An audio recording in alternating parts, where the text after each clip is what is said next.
validation, now I validate myself. Building inner strength, putting doubt up on the shelf. No more unnecessary drama, no more wasted time. Climbing higher constantly, making my own climb. Standing on higher ground, where excellence is found. My potential knows no bounds. Raising the bar, breaking ground. My network is my net worth. Choose your company wise. Surround yourself with eagles, not with sheep in disguise.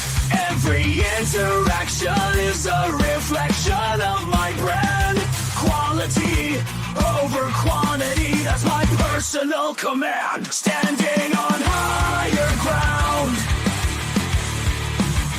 where excellence is found. My potential knows no bounds.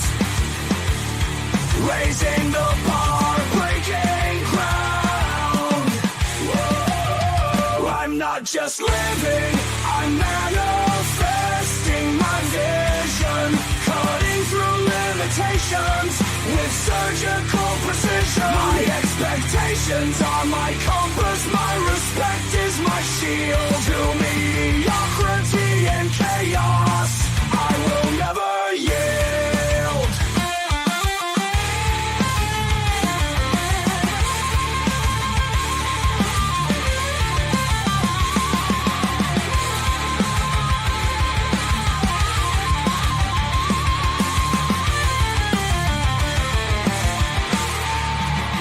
I'm not just living, I'm manifesting my vision. Cutting through limitations with surgical precision. My expectations are my compass, my respect is my shield. To mediocrity and chaos, I will never yield.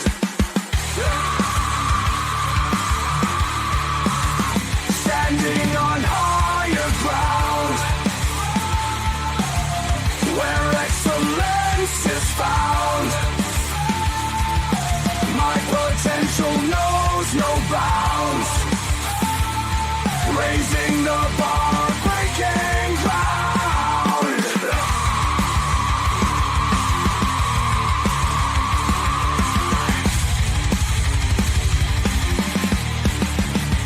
I'm not just living, I'm manifesting my vision.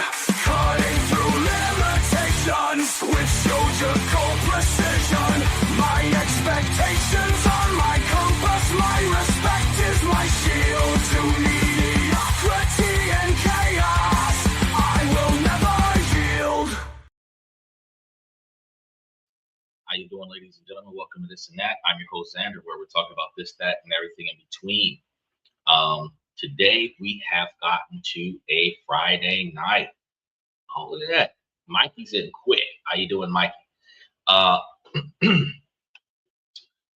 We're just getting started tonight.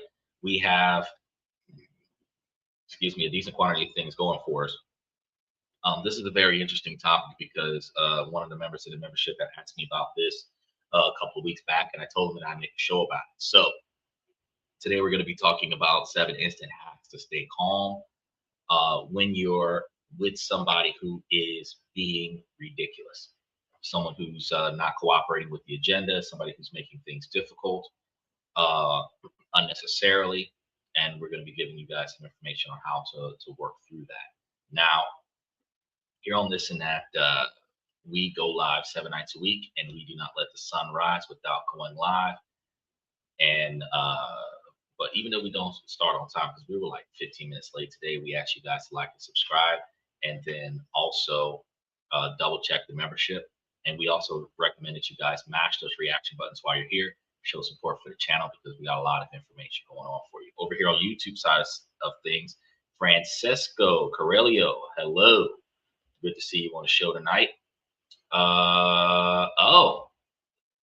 So we have Deep Karma. Happy 15th of August. Today is our National Independence Day, a time when we honor our history and look forward to a bright future. Sending you positive vibes and warm wishes from India. Now, special shout out to India. And Bangladesh and Belarus and Belize and Kazakhstan. We got a lot of people watching our show from all over the place, but I really appreciate that from India. That is very interesting that to show support. I was not even thinking about today being Independence Day.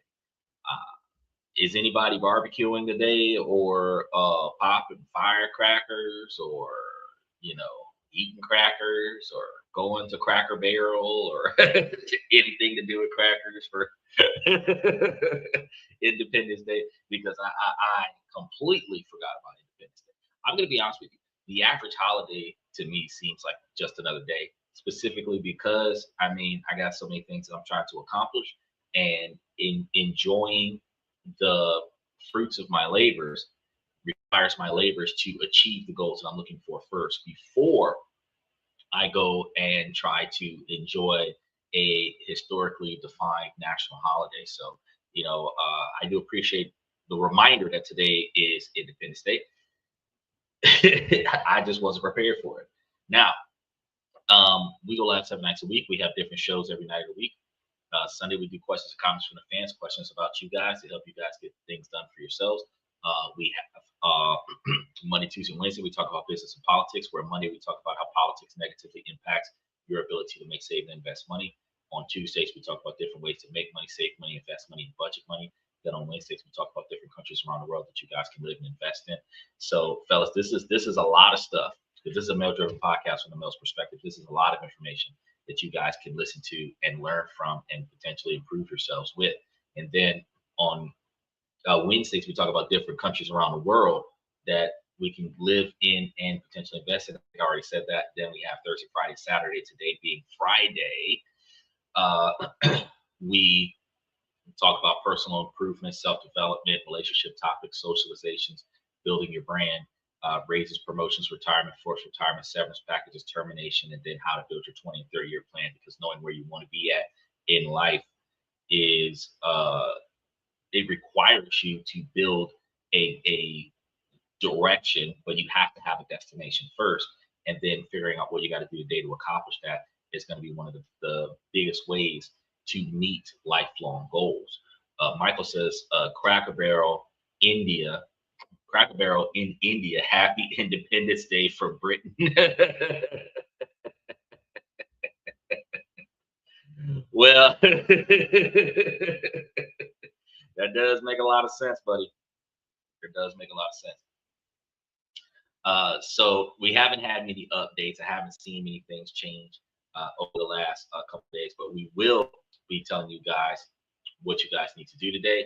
Because like I said, we're supposed to be talking about the 7 instant hacks to stay calm when you're dealing with people who are being ridiculous. And I know that I got some people that come on a podcast that are ridiculous, but we're talking about when you yourself on a daily basis are attempting to do business with or accomplish a task that involves another person, whether it's the person at the DMV, whether it's a cashier at a register, a server at a restaurant,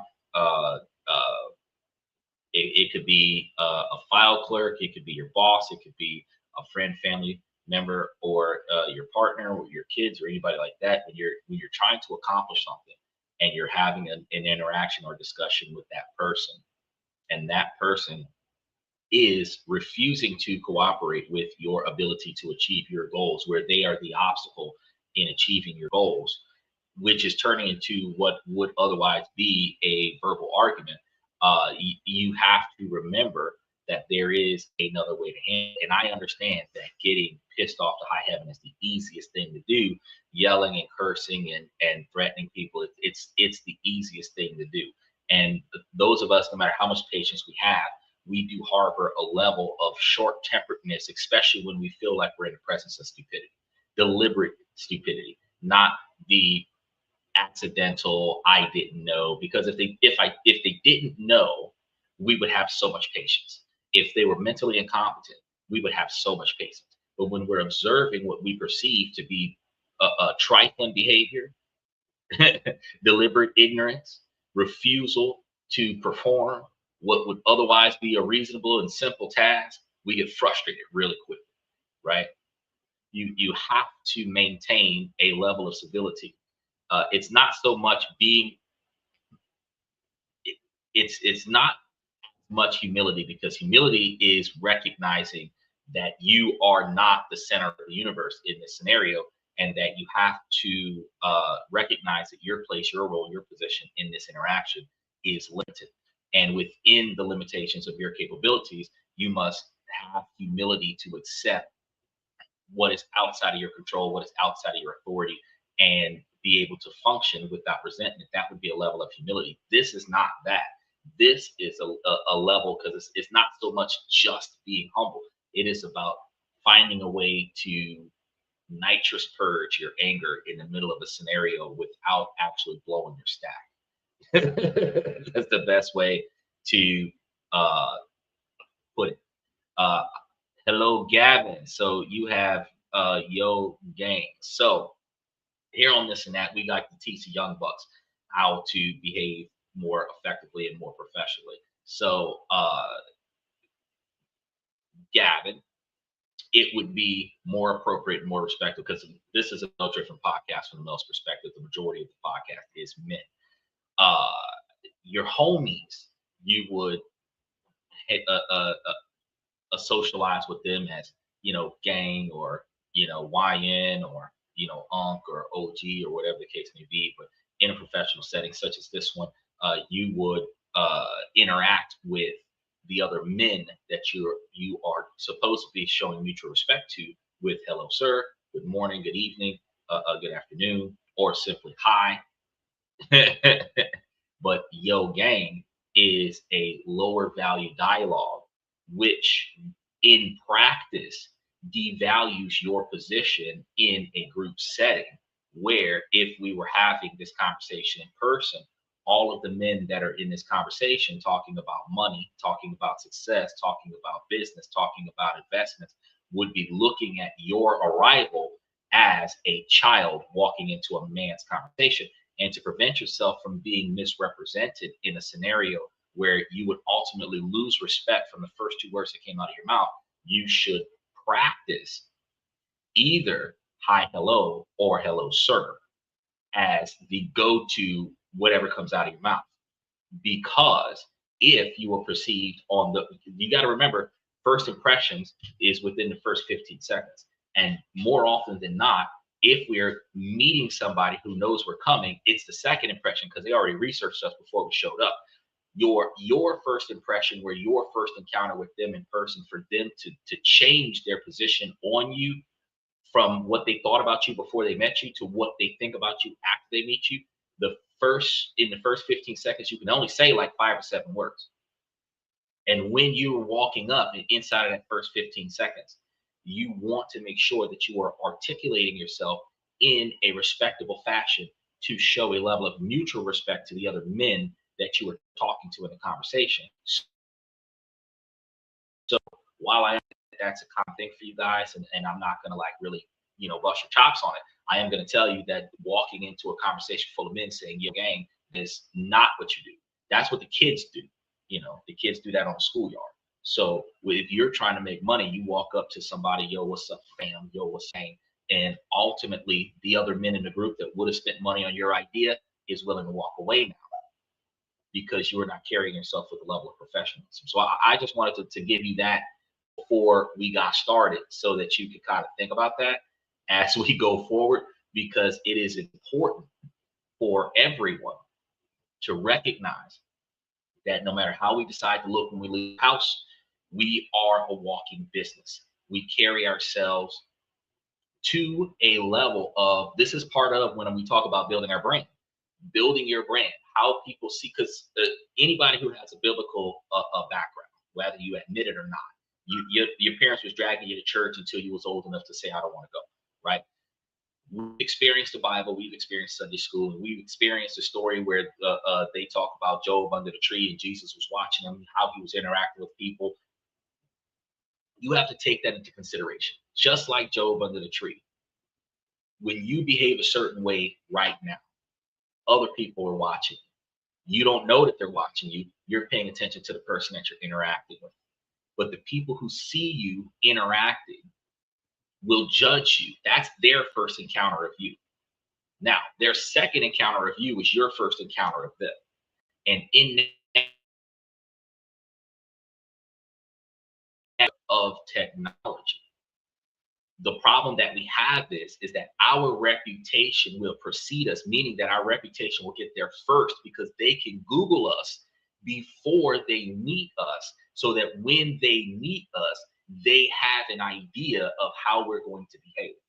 Now, if we have a compromising image online of which we're unable to take down, doing irresponsible things with our friends because we thought it was fun or funny, being in places we're not supposed to be because we thought it was cool, posing with stuff that makes us look bad, like drugs and guns and minors and all of this other stuff.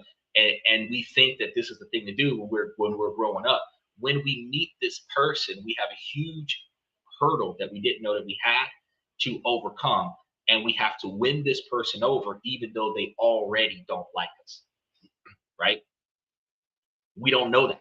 So the moment that you walk up, Gavin, you've got all of your social media history, every video that you posted, every photo that you posted, every photo you've been tagged in, every video that you've been tagged in, your Google search history, all of it is connected. Look at what's going on with the flock cameras. All of it is connected to a data center where this other person knows so much about you, right? Some of the worst days where in the moment you might have thought that was the best thing, and today you look back at that and be embarrassed by it, right?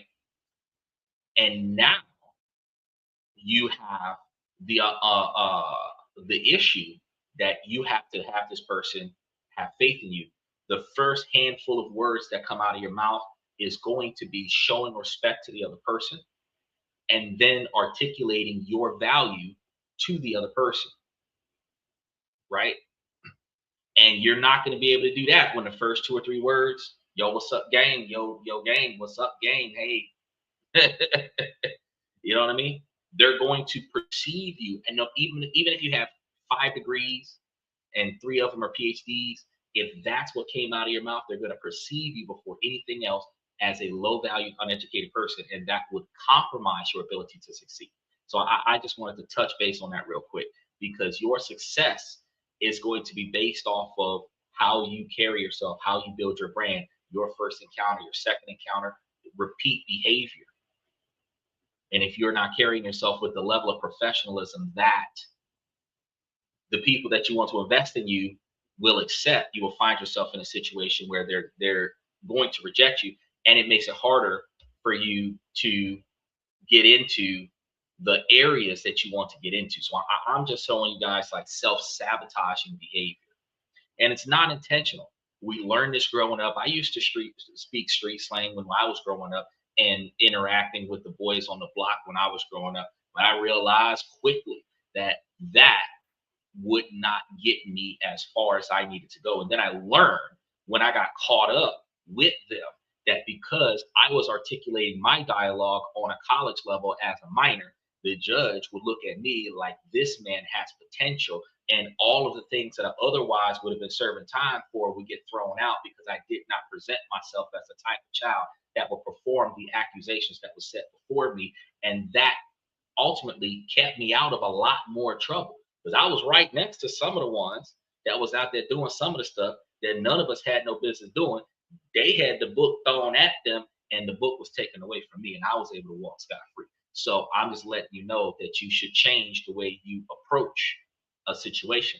And since you're texting, you have the ability to filter your communication. So while you normally on the block would have been able to say, what's up, gang? You could have filtered that out. Delete, delete, delete. Hello, what's going on? How's your day? and still been able to get your point across. Okay. Michael says, everything you say about life is absolutely true, but this generation is unable to hear us from their point of view. Life is already over. can't find a job, no relationship, the list goes on.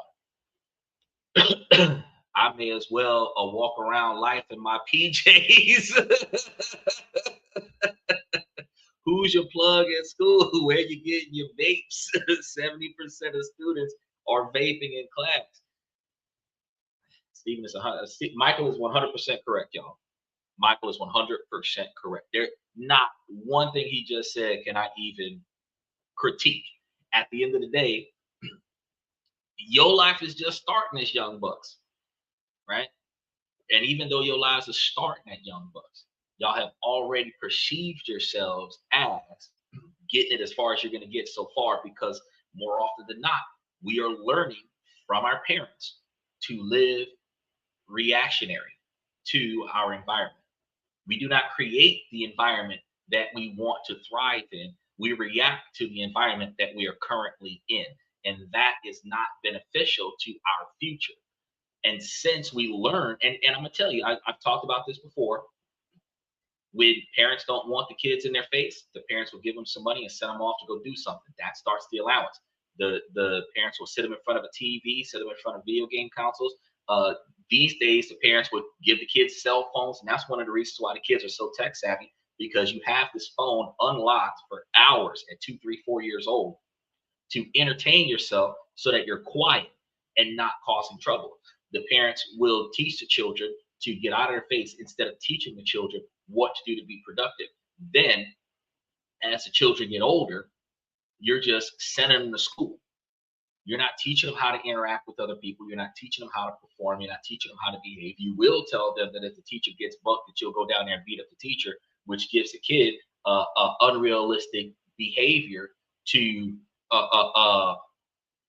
go to school and think, oh, well, the teacher can't tell me nothing because my mom and them will come down and flex on the teacher.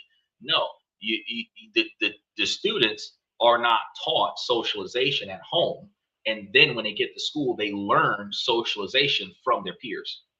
And then they're not being taught socialization from the teacher, because the teacher's job is to teach the kids how to read, write, spell, and count. Right? Then, as they get older, when things happen, now the parents will tell you, so since that happened, this is what you do. Only if the parents got time to tell them that. And now the children are learning reactionary. Because this and this happened, I went and told mom and dad. Mom and dad told me what to do. But they're not telling you this is how you set yourself up so that you don't have to go through that. Right? That's not what we're being taught to do. And ultimately, it's sometimes the kids' fault, because the kids don't want to listen after a certain age because of that self-entitlement that was initially instilled in us, you know, because we started that self-entitlement with give me the phone so that you don't got to be bothered. And if you don't give me the phone, I'm going to have a temper tantrum. To give me the clothes so that I can feel popular in school. If you don't give me the clothes, I'm going to have a temper tantrum. Buy me the toys and video games so that I can leave you alone. And if you don't buy me the toys and video games that I want, I'm going to have a temper tantrum. Now the kid is in control of the parent. So when the kid gets older, the kid doesn't want to learn anything from the parent because the kid has more authority than the parent, or the kid will have a temper tantrum. While that works in the house, a temper tantrum in the street would get you knocked out. You'll get maced, you'll get pepper sprayed, handcuffed on the back of a car, brought somewhere that you don't want to be for an undisclosed period of time. It doesn't work that way. So as adults, yes, they're living life one step at a time. They are not really trying to hear the last generation because they feel like they know what they're doing, that they got this under control, because they haven't failed yet, because they haven't applied themselves yet, so they haven't succeeded yet. But because they haven't failed yet, they believe that they know what they're doing and they don't need to be told nothing else. Now, the problem with that is that they're not going to learn anything else until they start failing. And when they start failing and they recognize failure, then they go and ask for help. And when they ask for help, that's when they start, again, living reactionary, because I need you to help me out of this problem that I can't find my way out of. And you're going to help me out of this problem. So now I know how to react to this problem when it happens again, not how do I prepare my life so I don't have this problem ever again. That's not what we're being taught, right? Michael says, best babysitters in the world is the phone. The phone, the TV, and sometimes the dog.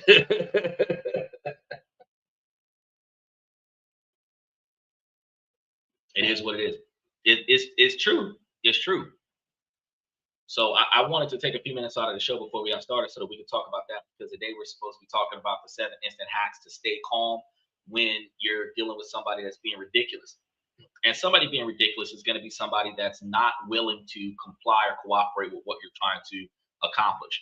You start a conversation, they're taking your conversation into the wrong direction, which is distracting the conversation from resolving your issue. You guys are debating about something instead of them performing their task. Um, and I can give you a perfect example. And I've talked about this before. Um, these are prescription glasses, right? So since these are prescription glasses, when I go to renew my driver's license or when I go to renew my passport, because it is not common practice for somebody to take a photo with glasses on that covers their eyes, I have a medical exemption that allows me to do that. As a result, I am rare, unique, very, because I don't go to the same place all the time and I only have to go once every 10 years. Even if I went to the same place, they would not remember me because they have not seen me in 10 years. So when I go there, the person that is supposed to take my photo has been trained reasonably, I can't say properly, reasonably, to not allow the patron to take the photo with anything blocking their eyes.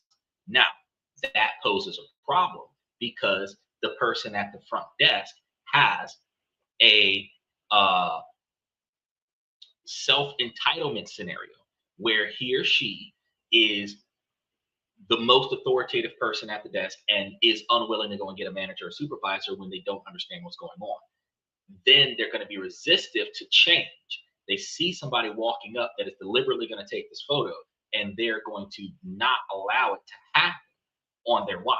Now, I would have to explain my situation. They don't care.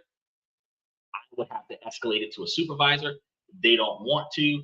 And then I would have to recognize that in order for me to accomplish this task, now I have to stop talking to this person and then talk to the person next to them to get that person to get the supervisor over to this desk so that they can do what they needed to do.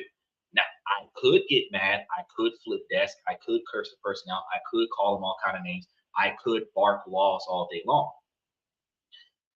But instead, I maintain my composure. And I do two things that really makes them feel as stupid as they look. I've already given you my driver's license. My glasses are on my driver's license. I'm replacing the photo. If there's glasses in the photo, there's glasses on the next photo. I'm not going to take a different photo than the one that's in the system. And since there's photos in the system, if you go back through all of the photos you've taken of me, guess what happens now? You have a repeat over the last 30 years of tinted glasses on all of his photos. So now my question is to this person, why would you compromise my ability to be successful when you know that you have a history of taking this exact type of photo in your system? Now, that person is going to try to be defensive. I didn't know, company policy, blah, blah, blah, blah, blah. Michael says he would tase me. I mean, you could try, but that would really get a lot of people shot. Because I open carry wherever I go. So I'm not the average person. I cooperate to a massive degree. But once constitutional rights start being violated, I am quick draw kind of guy. I'm willing to defend my rights to the last breath. But at the same time, to keep it from escalating to that scenario, I have to point out how illogical the person currently is being, right? And it's an interesting factor because once somebody recognizes that they're wrong, they don't want to admit that they're wrong. Instead, they're going to remind you and recite the policy as to why they are doing it wrong, with knowledge that they're wrong, right? And I'm not that guy. I need accountability. I need you to go on and say, look, my bad, I didn't know. Let me go ahead and get you squared away. Instead, now that they are completely 100% wrong, now they would have to go to get the supervisor, have the supervisor process it, or the supervisor sees the delay at the counter and come over to the counter. What seems to be the problem? I'm like, he's refusing to do his job. And that's the issue that we have. He's refusing to do his job. And you're going to explain the thing. Then a supervisor is going to explain the policy. And I'm going to remind them, you've got the photo with the glasses on the photo. You've got the medical exemption in the paperwork. Take the photo. Because that's what we're here for. And I get the photo every time. But I understand it's usually a 20 or 30-minute delay in addition to how much time it normally takes you to go there and take your photo.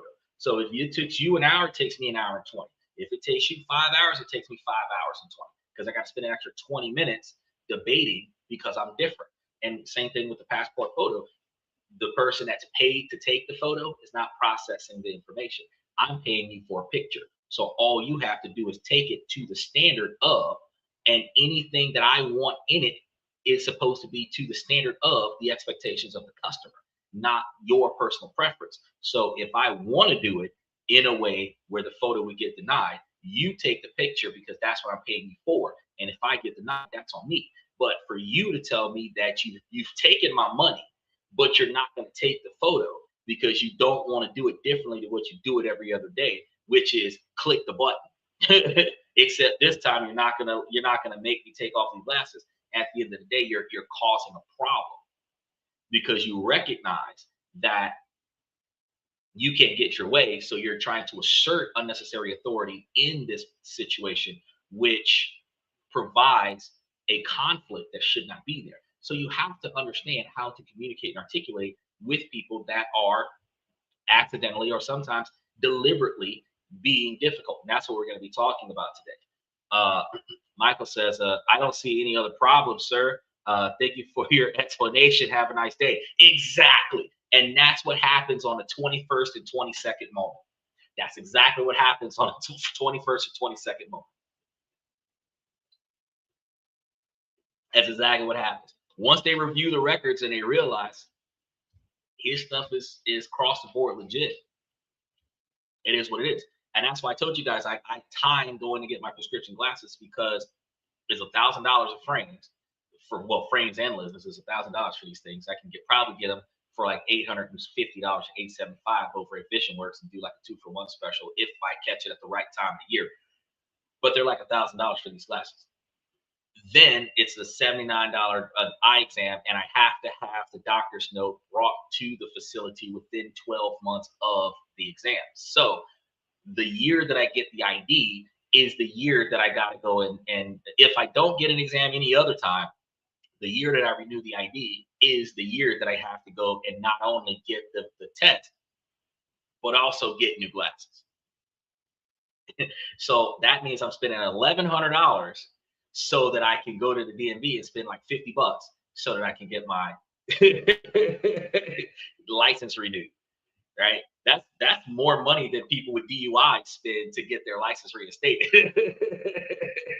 I got to do this to get my paperwork renewed, right? So when I walk up there, I'm bringing all the medical paperwork that shows take the photo. So when they argue, I'm pissed off because it's like, bro, I checked all of the boxes. But I still have to remain calm and articulate this in a fashion, professionally and respectfully, that while you are being ridiculous, you're not supposed to call them stupid. You're not supposed to call them ignorant. You're not supposed to disrespect them or degrade them in any way, but you are supposed to remind them that there's absolutely no way that they can, in any shape or form, justify their behavior and their actions. And then you compel them to perform or get someone else there to perform. And one of the ways I kind of word this type of scenario is, look, I'm trying to accomplish X, Y, and Z. If you do not have the skill set and capabilities to perform that, then can you go and find somebody that has the competency and capabilities to perform the task? Because I'm here for a specific task, and that's what I'm paying you for, and I expect the task to be accomplished before I leave. So indirectly, backhand slap comment, if you are not smart enough to do this, go find somebody else that's smart enough to do this, because clearly it's not getting done by you. I didn't have to say it like that. I articulated it in a more effective fashion. Now, let's go ahead and start today's situation. I see y'all rolling in. Make sure that y'all mash those reaction buttons on TikTok. Make sure that y'all mash those reaction buttons on YouTube and Twitch. because we got a lot of stuff going on today. And I want you guys to make sure that your friends and your homies get a chance to roll through and get a lot of information on this, because this will help you guys with unexpected anger management situations, which can allow you guys to de-escalate and avoid a lot of conflicts. Now, will this get you out of one of those inward moments? That depends on how much you're willing to tolerate versus how quickly you're willing to put up your set and box with the other person. When you recognize that they are going to be unreasonable and they're going to try to show out for the streets, are you going to defend your pride by fighting with this person, or are you going to allow them to insult and disrespect your pride and walk away from a situation where the person doesn't have the mental capacity for you to justify a conversation or interaction with them?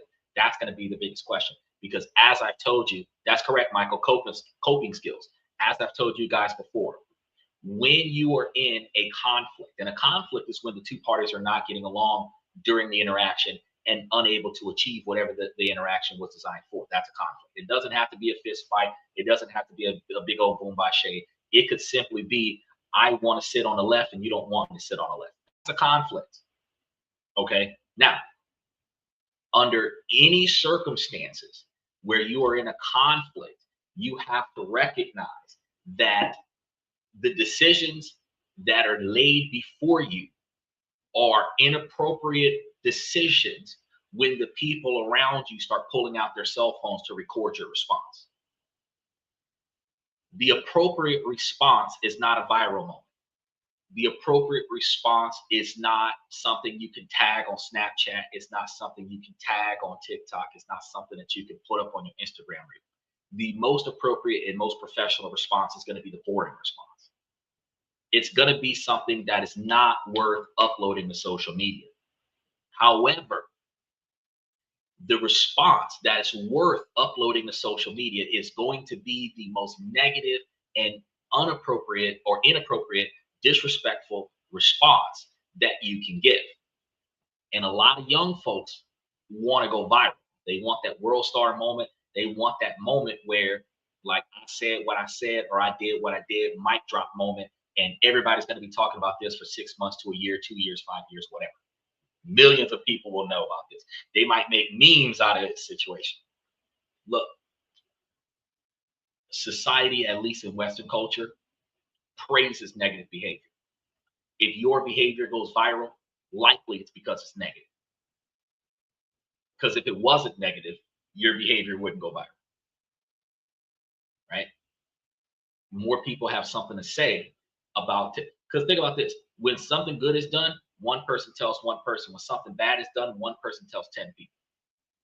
When 10 people feel the same way that this is negative, they'll tell 10 more people. One person sees it as positive, they'll tell one person.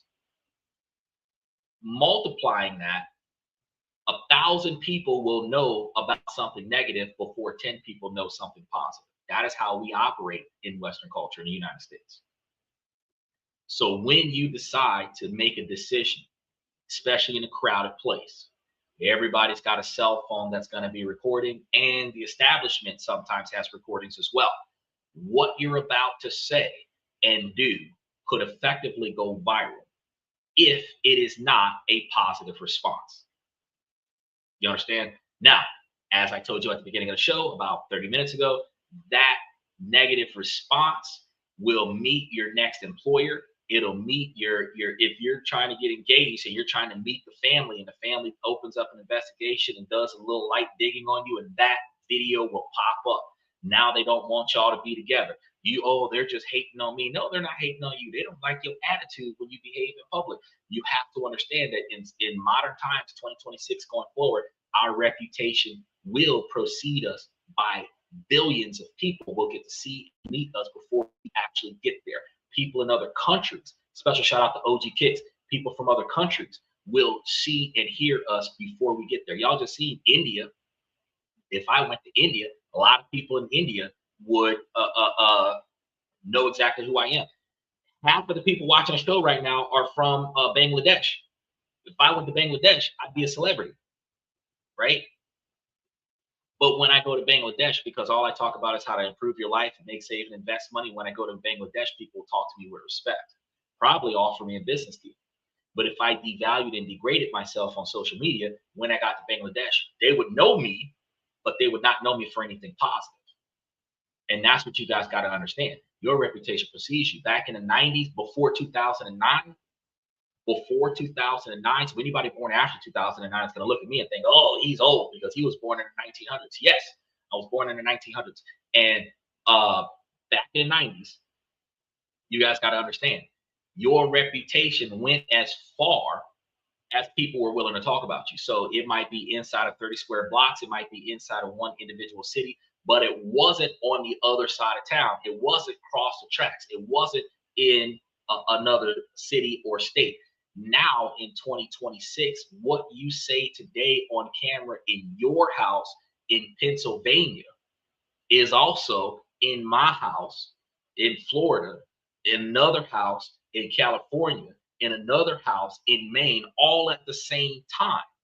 You can't go nowhere to start anew and change your personality. The only benefit we have in 2026 is that with billions of people out here doing what they're doing, we recognize that there is the ability for somebody else's stupid behavior to be the talk of the town now, where they eventually forget what I said and how I was saying it. And that's going to be one of the things that you guys got to pay attention to, is that even though the common folk stop talking about your negative behavior, colleges are not going to accept you. Really good jobs are not going to accept you. 6-figure, 7-figure jobs are not going to accept you. If you're working for yourself, big business is not going to accept you. They're not going to want to do business with you. And you got to pay attention to the fact that you will destroy your reputation, your brand, your credibility before you even start trying to build yourself up, because of the negative things that you do in front of a camera in modern times. And that's why we're talking about today's show. Michael says, I want to be a TikTok influencer. Well, all you got to do is just start up a camera, man. All you got to do is start up a camera. He said, yes, you are old. The younger generation, you are old to the younger generation. Of course. I'm in my 40s, bro. I'm in my 40s. So anybody that's half my age is going to be like, dang, Unc, you old, Unc. 6'7". That's what Steven says, repair my reputation in my city is going to be hard. I grew up hard-headed. But that's the thing, Steven. So luckily for you, the stuff that happened over the past 15 years might impact you more than the stuff that you did before that. So you're 36. So when you were 16, the stuff you were doing 16, 17, 18 years old, that's not on social media right now. The stuff you've been doing over the last 10 years now went viral if you did it in front of a camera. But yes, rebuilding your reputation in your hometown would be excessively hard. But when people quote unquote start over, they move to a new town and they start anew because nobody knows you there. Nobody has experienced you there. They don't have a reputation about you there. So when you go to a new city or a new state and you interact with them for the first time, if you articulate yourselves with a higher level of respect, mutual respect, and a higher level of accountability, they will give you the benefit of the doubt because they haven't met you yet, especially if it's a bunch of old folks that don't use social media that much. They haven't met you yet. They don't know you from Adam or Eve, which means that they're not going to treat you negatively, right?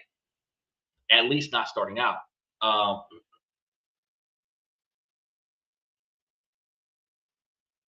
Well, I'm gonna leave that be. He says, I'm new to witchcraft. Oh, okay. I thought he was talking about World of Warcraft, and I was about to say, oh, well, that's a decent comment. We're gonna go ahead and oh, we want to keep commentating on black keywords. Add new keywords. This person. Y'all be coming up here with with a whole bunch of wild comments. We got 400 comments. Y'all going ham. I don't understand. Y'all going ham. Okay, I thought Young Blood was going to be appropriate, and Young Blood came in there with the most inappropriate thing that I could ever see today, because it's been worse most days. All right, so let's go ahead and dive in.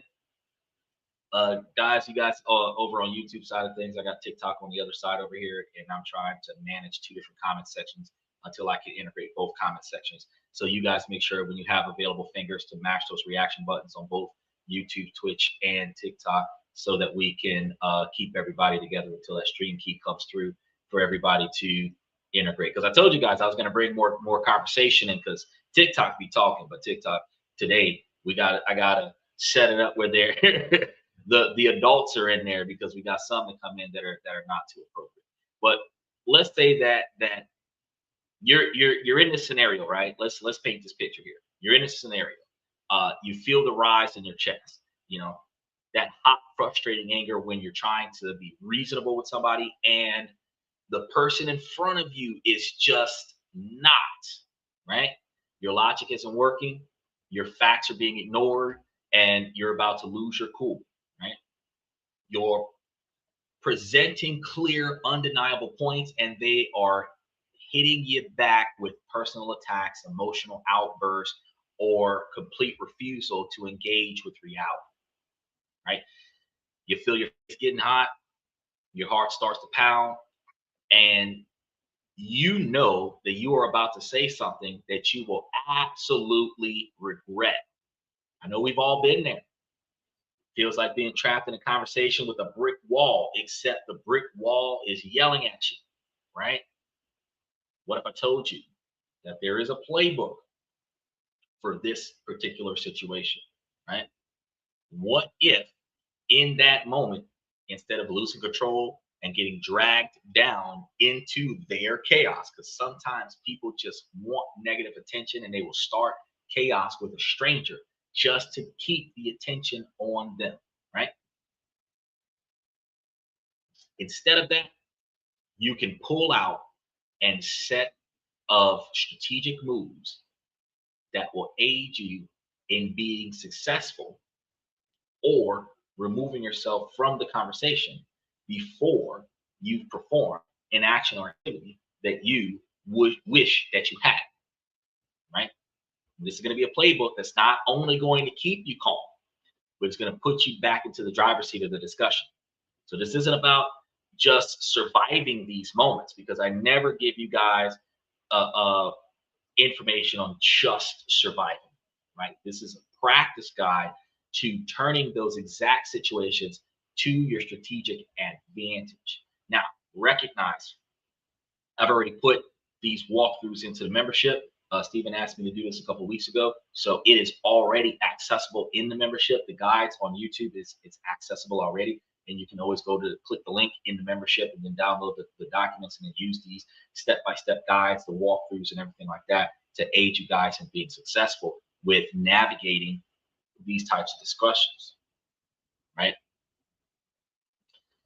In tonight's show, I'm going to be giving you the full playbook, the psychological hacks, the verbal scripts, the strategic frameworks to handle completely irrational people and win over the situation, even when you cannot win the argument, right? Because a lot of the times it's not about winning the open discussion with the other person. It is about achieving the goal you came for. That's what it's about. You go to McDonald's and you're arguing with them about whether or not you had pickles on your sandwich or not, instead of trying to get your sandwich with no pickles on it. The objective is to get one that doesn't have pickles on it. I don't care how many times I told you don't put pickles on it. This one's got pickles on it. I need you to give me one that doesn't have pickles on it. That's what I need. We're not debating on how you screwed up. What we're acknowledging is you need to give me what I asked for, which is ultimately what I ended up paying for. right? Is he talking about me? Well, there have been some times, Michael, where you and I have had some discussions where you were playing devil's advocate and took it far enough for other people to presume that you aren't trying to learn it. But I can say that you have a different generation of knowledge, and a lot of times your knowledge is valid for your era. But in the current technological realm, your knowledge does not aid the current generation's capabilities to be successful because they don't have the resources that you have. So your recommendations now would not be as effective for them because they don't have the support that you have to back your decision. And that's the only thing that we have. So uh we come down some conversations where you're not 100% wrong, but your information doesn't support the current generation's ability to apply that information, and I'm trying to provide them with information that is more culpable of their capabilities to apply. It looks like, give me just a moment, guys. I guess this dog is trying to go outside. You go. So we're gonna let you go out this door right here. We got extra doors in the office. You get out and make sure that you find that bathroom during my podcast. Because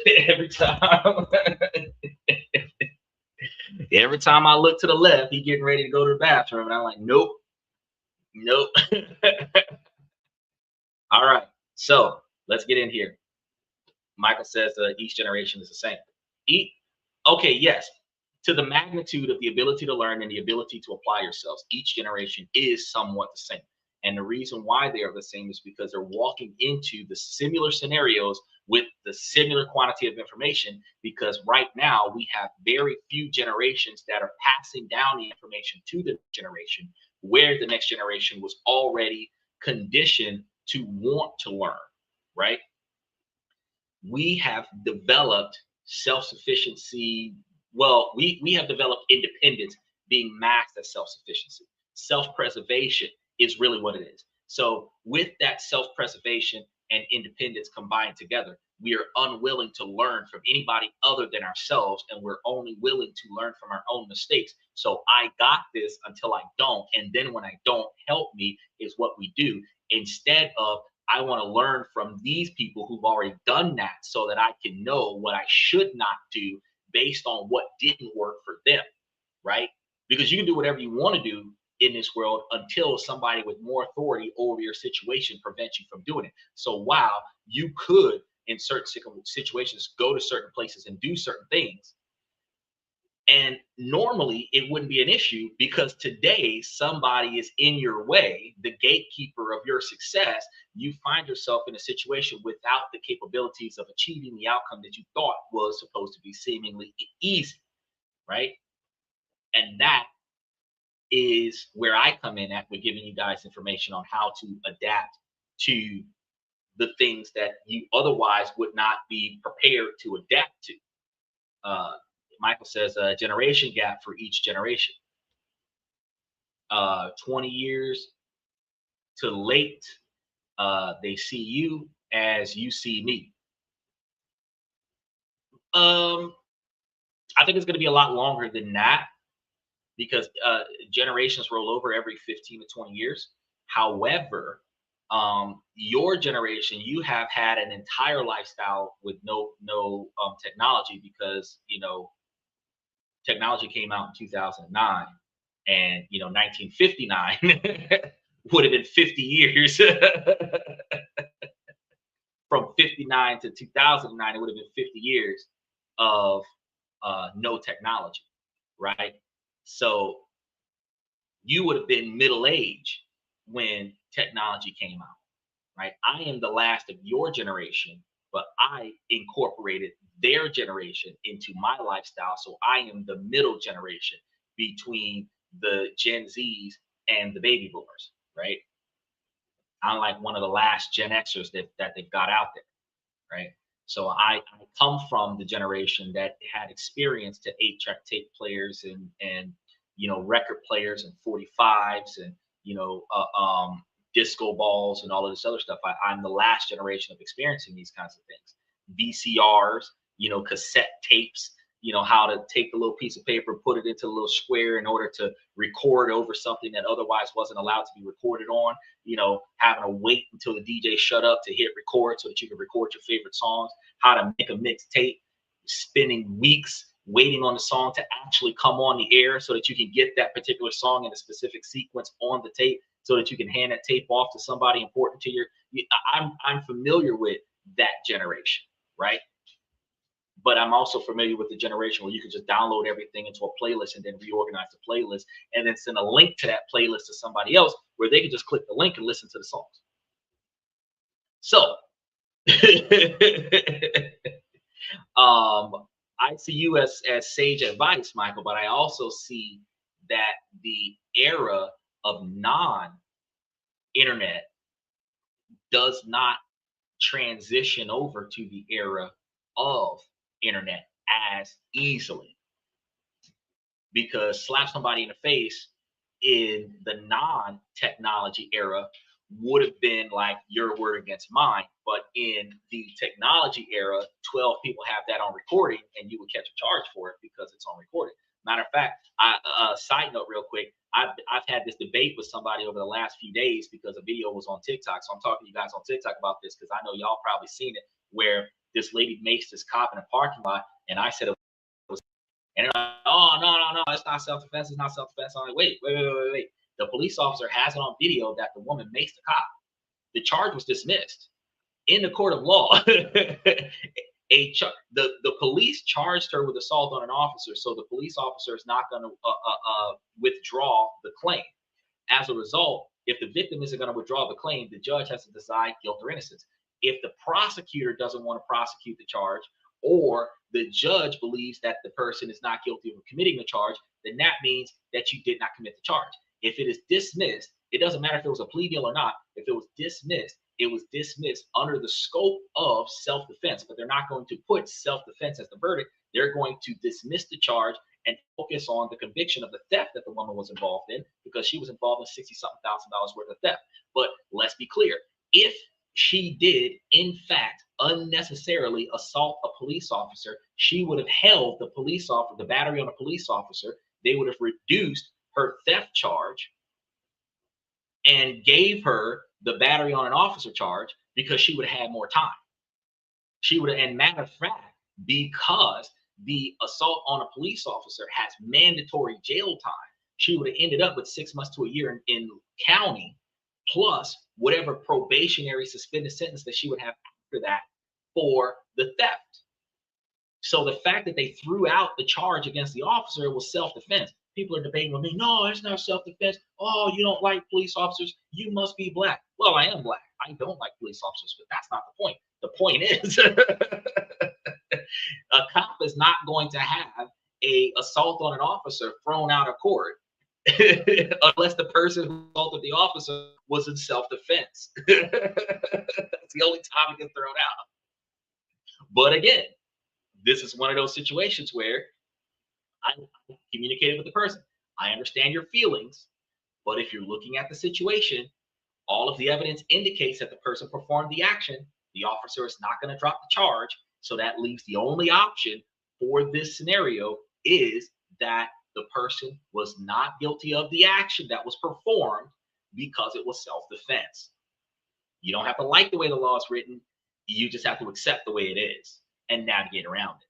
So back to today's discussion. Let's get into this.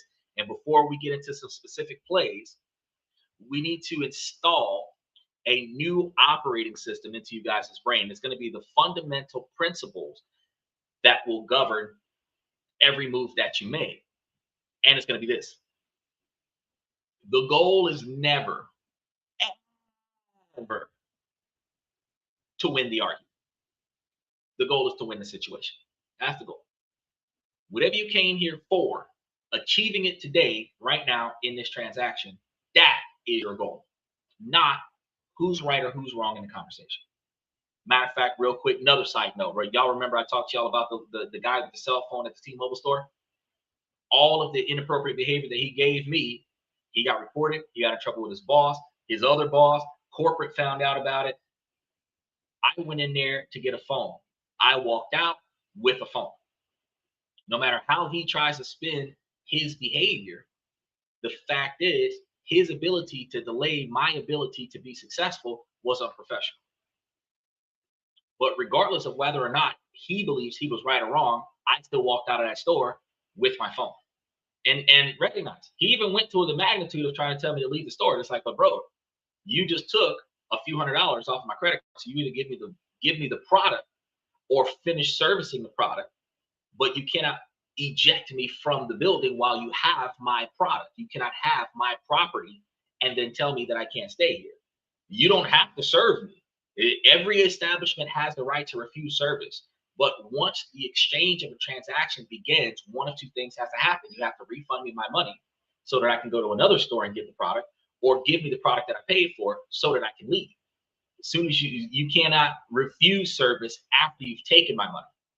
You can refuse service before you've taken my money, or refund me the money and then refuse service. But you cannot keep my money and then refuse service. You understand? I have to get what I paid for or get my money back. One of the two. Now, I want y'all to let that sink in for a moment, that the argument that you're having with the person is not the goal. You're not trying to win that. You want to win the situation. So when you're dealing with somebody who's being truly unreasonable, they're irresponsible, ignorant, whatever, they're not operating in a world of logic. Okay? Now, they might be driven by the need for control, because in their life they don't have authority, but on this job they feel like they have the most authority. Right? They might have deep-seated emotions, or an identity so fused with their ideas that questioning their beliefs feels like a direct attack on their soul. Like people who think that bikers should be able to lane split and lane filter at 55 miles an hour instead of slowing down and getting off the bike and walking the bike through traffic at a traffic stop. Anybody who's riding a motorcycle that heard me just say that, hey, jump in and justify your position, because while it is okay for you to do it at a safe speed, most people believe that because the law says I'm allowed to do it, that safe speed isn't included in that. So they will lane filter and lane split at 50 miles an hour and say, oh, I'm allowed to do that. But if you get hit by a car while you're going 55 miles an hour, you then want to say it's the car's fault. If you were willing to take first person accountability and say, well, I'm going to lane filter at 75 miles an hour, and if I get my block knocked off, it's my fault, right? Then I would have no problem with it. I would have no objections to it. But my objection is, why blame the person in the four-wheel vehicle that is following traffic laws because you decide to weave through traffic because the judge in your city or state won't hold you accountable for that irresponsible behavior? Just because you have the legal right to do certain things in the world doesn't always mean that you should.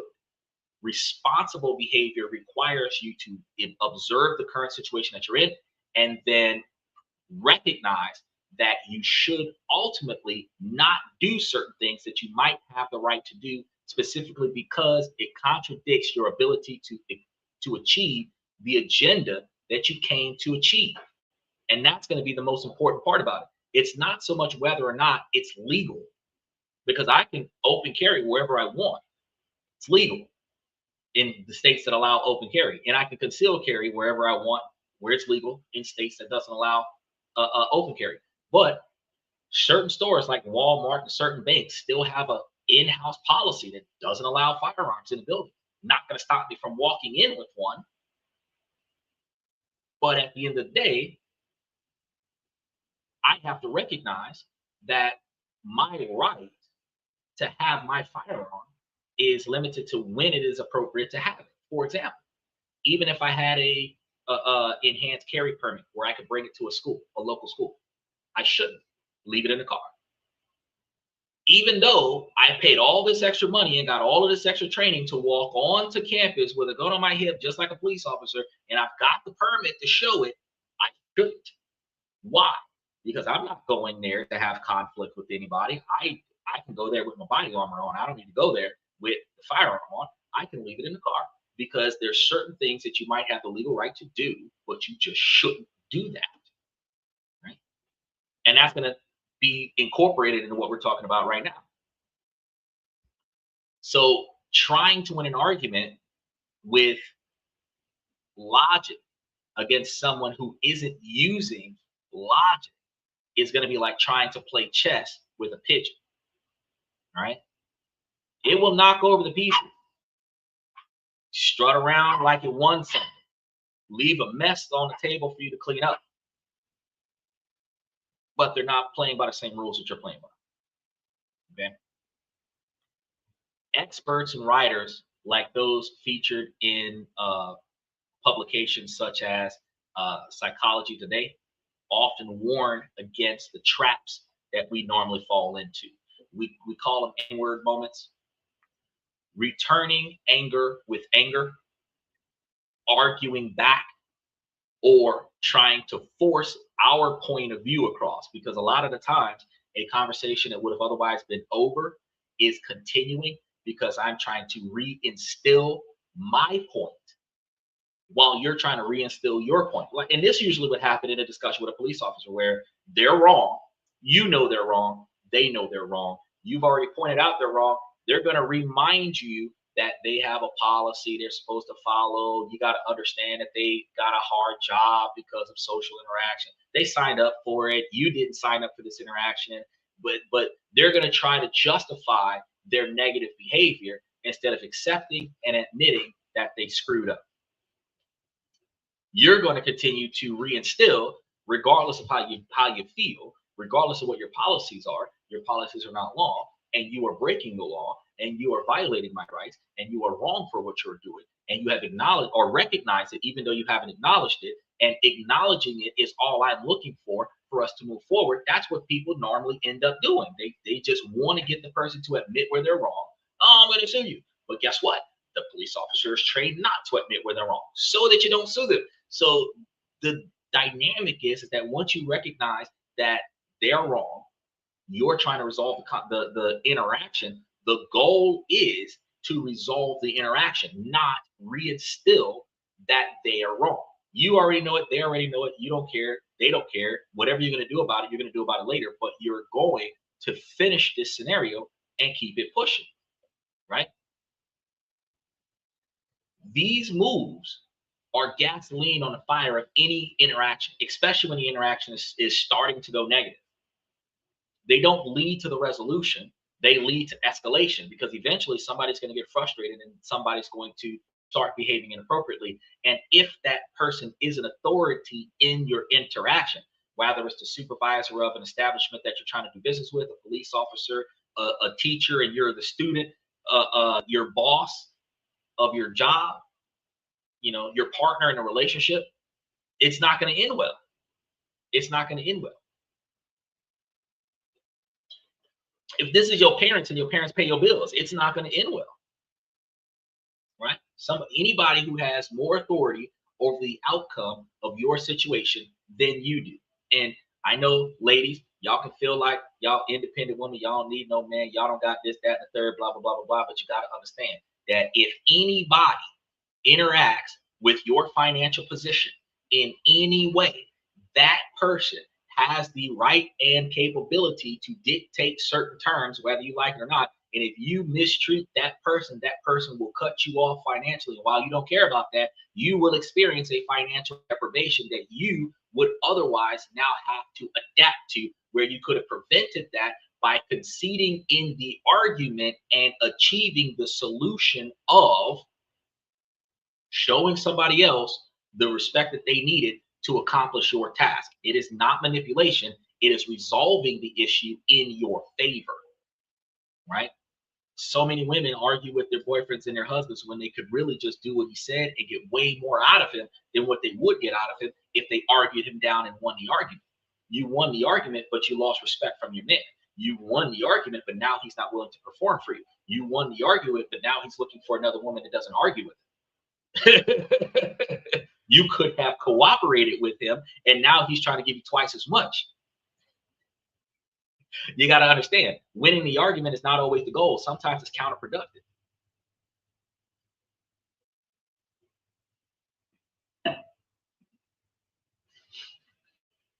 The person often feels that you are trying to dominate them, and that's going to be the reason why you're going to get a lot of pushback. And their defenses are going to go up even higher, right? Even if they're wrong, if you embarrass them in public while you think that they're wrong, they're going to retaliate to that. Because again, self-preservation kicks in.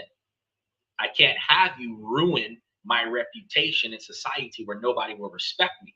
So if I'm supposed to be respected, now I have to assert my authority over you and redominate you so that other people in this situation will respect me. Especially if my subordinates are around me, watching me interact with you, I can't concede with you. So a lot of the times you have to let them win the argument so that they can cooperate with you and maintain their self-image of success. Y'all see this stuff on the movies a lot of the times where two people will be in a discussion where the person wrong has a lot more money and power and prestige, and the person that is in the right that has less money, power, and prestige negotiates a win-win where I get what I want and your reputation is preserved. That's all that matters. I'm not trying to embarrass you in front of society. I'm trying to get what I want out of this discussion where your reputation is preserved, but I still succeed. That's a win-win for us, okay?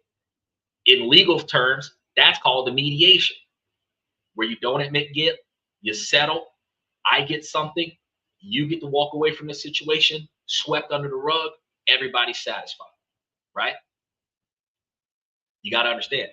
But try to prove that they're wrong and reinforce the fact that they're wrong or have them part of the agreement to admit to society that they're wrong doesn't always work out. Doesn't always work out. So we're going to need a new internal rule book, guys. 3 core directives that you can repeat to yourself to prevent yourself from going off the deep end. First, their behavior is data, not direction. Okay. When they raise their voice or make a baseless accusation, that isn't a cue for you to match their energy. It's just a piece of information. The data point is that that person is currently operating from a place of high emotion and low logic.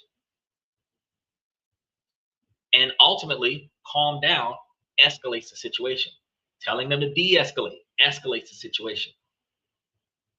Although asking them, is there a reason why you're escalating the situation? Asking them a question kind of brings a question mark to them. So, well, I'm not escalating. But they don't realize that their emotions have triggered and their voice is elevated. Now they're yelling at you instead of communicating with you. And that's when you ask them, well, if you're not attempting to escalate, why is your voice echoing off of the walls? Is there a way that we can have the conversation where it is at a inside voice, library voice, only between you and I kind of conversation, not the kind of conversation where the rest of the building can be entertained by it? That is the least aggressive way to have an individual shut up and stop yelling at me. Isn't that something? Isn't it? That's the wildest thing. By questioning their intent and then requesting an alternative after they validate and verify that your intent or their intent wasn't supposed to be negative, you can de-escalate them without causing a combative scenario. Because if you tell them stop yelling at me, I'm not yelling at you. You tell calm down, don't tell me what to do, right? But if you ask them, well, what was your goal to yell at me in this conversation? Well, no. Well, then why is it that your voice is echoing off the walls? That gets them to lower their tone a little bit. And you ultimately, you got to remember, we're going to be getting through this. You got to remember that silence is golden, because if you pause in a conversation with them, it gives them the opportunity to pause. It's almost like ringing the bell of the round and having everybody calm down a little bit before we get back into this. And it gives you the capability to have them de-escalate so that you can actually communicate with them clearer, because the madder they are about the situation, the less they're willing to cooperate with you guys. So you got to recognize that's it. It is just their emotions. It is not a command for you to get angry. It is just a signal of the environment that you're in. Data points. Second thing you want to recognize is that my response to their choice is not a reflex. That's why at the beginning of the show, I told the boy, I said, look, man, your natural instinct should be to greet somebody appropriately. Hello, hi, whatever, hi, sir, but not what up, gang, because that's not the appropriate way to get in there and have communication with adults, right? But the reflex response that a lot of people might have would be to snap back with what they do and why they do it. And I don't really care. That's not what I asked. I asked you to show respect. I didn't ask you to justify why you didn't show respect or why you didn't show the respect the way I would perceive respect. Because you got to understand also, everybody has the self-entitlement to dictate, standing on your non-negotiable expectations for behavior, how you want to be treated by society, which means that in certain situations, if you want to be talked to a certain way, you're going to talk to people that way. Then you're going to ask them to reciprocate that. So if I talk to you, yes sir, no sir, and you're talking to me with what up gang, and I say, look, that's not how you approach me. That's not how you address me. I'm going to need you to show me the same respect that I give you. That expectation, they now, sorry, sir, and then follow back with that. Right? I'm not asking you to do to me what I'm not willing to do to you, which prevents a self-entitlement position where you got to talk to me like sir because I'm older than you. No, I give you sir, so you give me sir in return. Right? And I was giving you sir when you weren't giving me sir. So now that I'm still asking you to give me that sir, you've already been getting it. So now you need to reciprocate. That makes it a lot more sense for a lot of individuals. And this actually does work with raising children, because when you got kids, we don't respect our kids. We don't. Most parents will talk down at their children because they're children. But if you talk to your children the way you expect the children to talk to adults, you explain mutual respect to them. Yes, sir, and no, sir. Yes, ma'am, and no, ma'am. When you're talking to the kids, you might feel like, oh, I don't want to diminish myself. You are teaching them by presenting yourself in that fashion so that they can emulate you, so that if they see you, yes, sir, no, sir, in front of them all day, every day, unless you're mad at them, when they go out in the public, they're going to repeat what they experience at their house. Well, my mom and dad, yes, sir, and no, sir, to me, because that's how they expect me to behave. So when I go and I talk to the teachers, yes, sir, no, sir, yes, ma'am, no, ma'am, because that's what I was taught at my house. Then the people at the school are going to more cooperate with that child, because that child is doing what all the other kids aren't doing, showing respect to the adults, because they weren't taught that. So it's not a diminishing factor, but when you teach mutual respect at 3, 4, and 5 years old, you have to give it so that they know what it looks like, and then demand it so that they can reciprocate that. And that's going to be the same thing as an adult, because mentorship is a cross and down. You have to give it the way you want to receive it, and then demand it from the people that are getting that from you. Right? Michael says, won't it be better to call your therapist since most people have one on speed dial? Well, if you have an anger management problem, then it is a good idea for you to talk to your therapist. But when you're in the middle of a scenario where you're trying to resolve a situation, it is impossible for you to have a therapy session while you're waiting in line to fulfill a transaction. You can have a therapy session after the transaction. You can have a therapy session before the transaction. If you know that you're about to go into FedEx and FedEx is about to be difficult, you can sit there in the car for 30 minutes with your therapist on speed dial, because anybody that's got that trunk phone has a concierge therapist on the phone, and you can just have a session at any time. You can just pick up and call somebody. You could literally have your therapy session in the car, but when you get out of the car and you walk into the building, you still have to interact with this person that is going to say and do things to push your buttons to make you mad.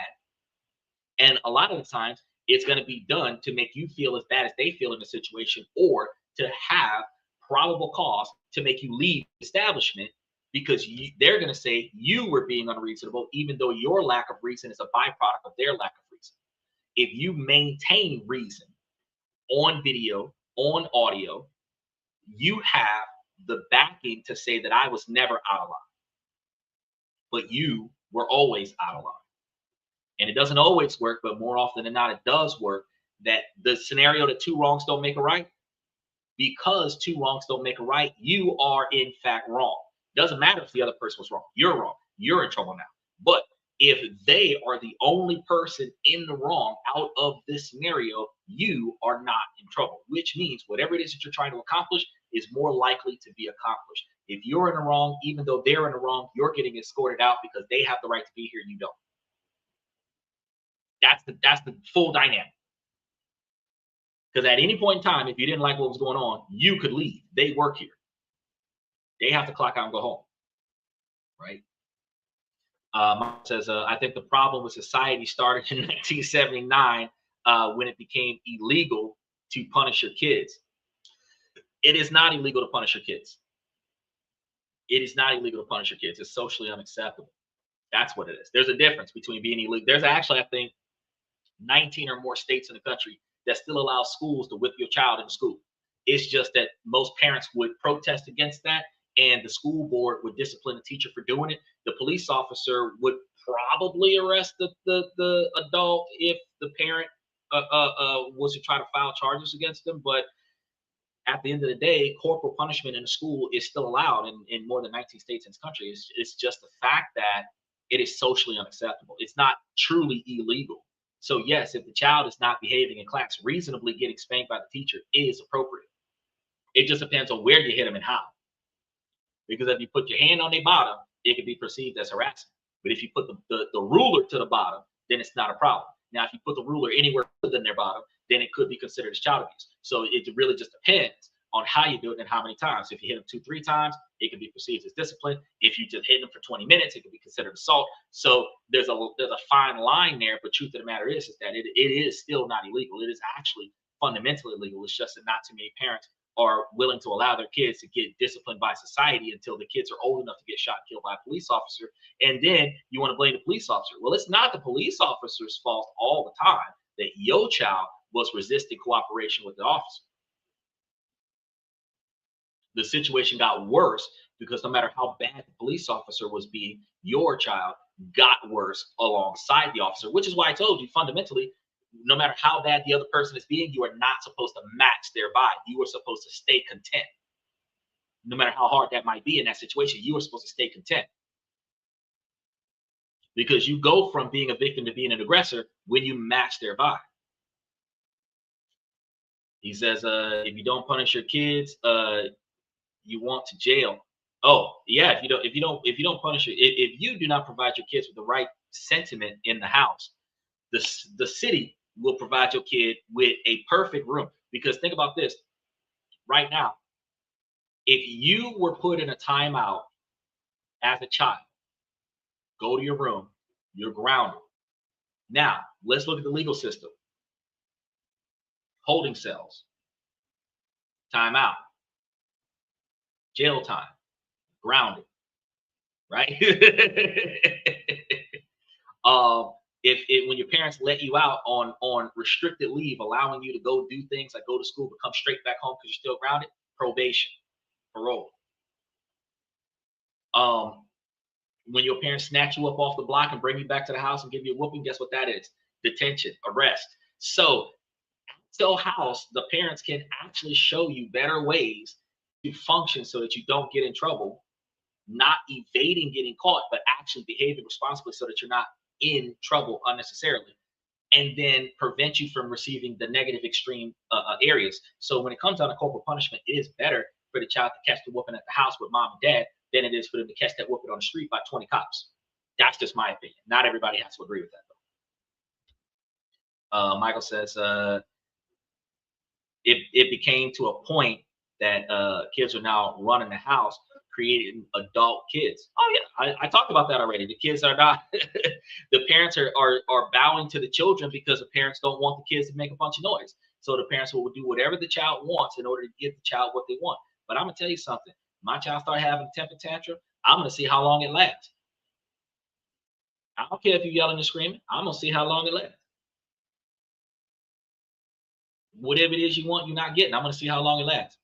I'm gonna set a double timer, because the longer it takes for you to cut out this temper tantrum, longer it's going to be your temper tantrum is over before you get whatever it is you ask me for. I don't care if it's food. If dinner time was at 8 o'clock and you had a temper tantrum for an hour, you're not getting no food till 10:30. When I said it was time to eat, that's when it's time to eat. we not having this debate. You know, you teach children don't bite the hand that feeds you, but at the same time, you got to teach mutual respect. But if you teach them mutual respect, you don't have to teach them to be subordinate. You teach them how to respect authority, but you teach them to cooperate with authority, and that makes them a helper of authority, not a subordinate or slave or any type of other position where they now feel compromised because they feel like they should have more entitlements than what they do. You got to earn that. What you don't do, you don't earn, right? Stephen says, when I have a kid, that kid will never have authority in my house as long as I'm in it. Right. And that's going to lead to the my house, my rules. And if you don't like it, you can get out behavior. And more often than not, that drives your children out of the house. I'm not going to do that. I'm not going to have that position where in my house, you're never going to have authority. You have to earn authority. I don't care where you go. As long as I have breath in my body, I don't care where you go in the world, you have to earn authority from me. Otherwise, I will maintain authority over you at 45. You could be 45 and I could be 80, and I still have authority over you because you haven't earned it yet. You haven't earned it yet. That's something that not too many people think about. But let's go ahead and talk about this real quick. You do not want to respond to them as a reflex. Anger can feel like an automatic reaction, but your response is not supposed to be an automatic reaction.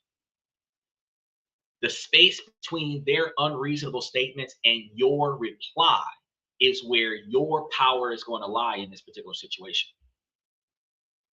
In the tiny sliver of time, because it could be a few seconds, or you can drag it out to a couple minutes, depending on the situation you're in. You can choose to escalate the situation and have an inward moment, or you can choose to be effective, right? Avoiding unnecessary conflict and still achieving your goal. So on tonight's show, we're about making the choice a conscious choice. You can't control them, but you can absolutely control your next move. Now, the third thing is anger can inform me, but it should not drive me. Anger can inform you, but it should not drive me. Feeling angry is normal. It's often a signal that a boundary or non-negotiable expectation for behavior has been crossed, or a value that you have has been violated. We understand that. Okay? You should listen to that signal, but you are the one that is driving the car. Anger can be a passenger, maybe even a navigator pointing out hazards, but it does not get to grab the steering wheel and control the outcome of your situation. By adopting this mindset, you can fundamentally shift your objectives. You're no longer playing their game of emotional chaos. You are now playing your own game, the game of strategic effectiveness.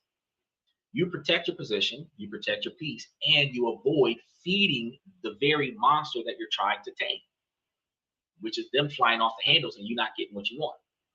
This is the foundation of everything that follows. And make sure that you guys like and subscribe and mash those reaction buttons while you're here, because we do this 7 nights a week. Now, the moment has arrived. Someone has just said something so out of left field, so profoundly unreasonable that you feel that familiar surge of adrenaline. Your heart is racing. And this is going to be where the playbook begins.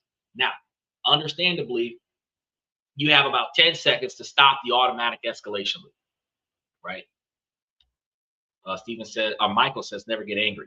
Well, no, I'm not going to say never get angry, because you can get angry. Okay. When people say don't feel emotion, that is an unrealistic expectation. Never express the anger in your dialogue. Yes. Never express the anger in your actions and your body language. Yes. But never get angry. No, I'm not going to say that, because that's impossible. If you said something so left field, it might piss me off. I might block you off of the channel, but I'm going to stop talking the normal conversation and go through the effort of blocking you off of the channel to prevent from saying something that would get me canceled. Right? So instead of this being one of those red pill, blue pill, black pill podcasts where I'm just going back and forward with wild people on the show, I pay attention to the people who are speaking to me appropriately and then ignore the people who are not. So never getting angry is not a logical era of advice, because you're going to feel the feeling. It's just that you're not going to let it consume you, and you're not going to let everybody else around you presumably understand that you have that feeling going on. Because you can get angry and your face can scrunch all up, you can get mad, your lips get all hard and stuff. You might even have the fist clenching scenario, even whether they're at your side, in your pocket, behind your back, and you just right. But what comes out of your mouth next doesn't have to be anger, right? It could still be logic, it could still be reason, right? You could be so mad that you got a headache, you're starting to sweat, your chest hurt, but what comes out of your mouth doesn't have to be anger. And that's why I say no, you can have anger. You just don't follow through with it. Michael says, first person that gets angry loses. That's true. First person that gets angry, well, okay, no, that's not going to be true. The first person that gets angry, it isn't the one that loses the debate. Truthfully, the person that gets angry is the first person that has been emotionally impacted by the debate, and that typically happens when something is said that hits the core values of that person. So if somebody was to make a certain comment, like we had somebody over here talking about my beard on the YouTube side of things, and if that was to negatively impact me because I felt insulted by the comment, if that would have been the case, it wasn't. The person said that I had an awesome beard, but the fact is that if that would have been the case, then I would have been angry about the comment because it was perceived as an insult, which again is compromising my values. When you are no longer talking fact and you are only throwing insults in the discussion, we are no longer trying to resolve the situation. You just want me to feel bad about me, or you are trying to make fun of me so that other people around me can laugh at me instead of you and me resolving the situation. That is when the first person lost the scenario, because we're no longer talking fact and logic. You see this a lot in those red pill, blue pill, black pill podcasts where the girls debate the guys, and when the guy makes a point, the girl says, "Oh, you're insecure." You're attacking the person who delivered the message because you don't like the message, but you're not providing logic, fact, or reason that justifies the fact that you believe that the other person is wrong. The moment that you call the guy insecure because you don't like what he said, that is the moment that you lost the debate. When the moment that you say that the guy is in his feelings because you don't like what he said, that's the moment that you lost the debate. Because the fact is that if he's claiming that it is not universal between the two of you, where guys have certain expectations that women don't, and you don't agree with that, then you're supposed to debate with him on why you don't agree with that. His feelings have nothing to do with why you disagree with it. His immaturity has nothing to do with why you disagree with it. His emotional instability has nothing to do with why you disagree with it. You should disagree with him because of your knowledge. So in those types of discussions, when the first person lost the debate or discussion, when they start taking shots at the person that delivered the message. But the debate itself is when we're having a discussion that is deliberately designed to debate. That's what you have to recognize. The debate itself is oh well, I won the debate. When we're ultimately in these situations where we get pissed off at somebody else, we are trying to accomplish something. You've seen something on the shelf at Walmart that was priced at $5. You get to the register, it says $50 on the register. You want to get it for what it was advertised on the shelf. They want to sell it to you on a completely higher level. It's not about who's right. It's not about winning the argument. I want to pay for it for what it said on the shelf. And the closest that I can get to that price is what I'm trying to negotiate. Take you see the videos on TikTok a lot of the times where the guy goes around buying items for a penny at Home Depots. And a lot of the times he goes to the same Home Depot on a regular basis and deliberately stays there long enough to have this video where they're trying to take his property after he paid for it. And he's trying to rush the payment so that they can take his property, so that they can debate with him about taking his property. At the end of the day, if he knows that they're going to act a fool, he should go in there prepared, make the purchase, walk out, don't say nothing to nobody. Matter of fact, stand in front of the register so that nobody sees how much it is, and then pay for everything and then walk out. But he steps to the side so that everybody across the room can see 50 items rung up for 1 cent that are supposed to be $100-something a piece, so that he can have that debate with them for content. The fact is that if I was coming to get this stuff on the low and I'm getting it on the low, my outcome is that I'm walking out with what I paid for and I'm only paying 14 cents for it. That's my outcome. I'm not trying to debate, right? You can win the argument and still lose the outcome, because I could be right, but you could have effectively took the time to refund my card and seized the property, and now I don't have the property anymore. Oh, it's unfair, but since you gave me the refund, I'm in a situation where I no longer own the property. Michael said, true, you mask the anger. I rather talk my way out of it. It doesn't always work, but that's what we're going to be trying to talk about today. He says, I know the total anger, my kidney shut down and it's hard. Whew. That's some serious anger when your kidneys are shutting down. Steven says, if Walmart price gouges someone, Sterling is on the quest to right that wrong. So on that situation, on a debate is unnecessary. Well, yeah, you're right. You are right. Sterling gave us a 9-hour show one day. He came on. He was live for 9 whole hours. 2 different nights he came on. We went from a 2 or 3 hour podcast to an overnight podcast. It was like 10 o'clock in the morning and we were still live.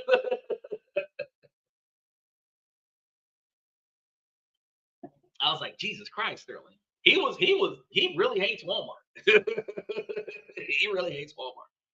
Now, here are going to be 4 plays for those of you that are still here. Here are going to be 4 plays to execute immediately. It's a rapid response sequence to keep you in control. So, play number 1 is going to be the strategic pause. The first thing you do is nothing. I understand how that sounds. Stop. Pause. Nothing else. You say nothing for at least 2 or 3 full seconds. If you can get 5 or 10 seconds, 15 seconds, if you just want to stand there and stare just enough to gather your thoughts, because let's be honest, a catatonic stare at the person across the room typically makes that person fear for their safety because they're not sure if you're going to jump over the counter. You don't break eye contact, but you stop talking. You understand?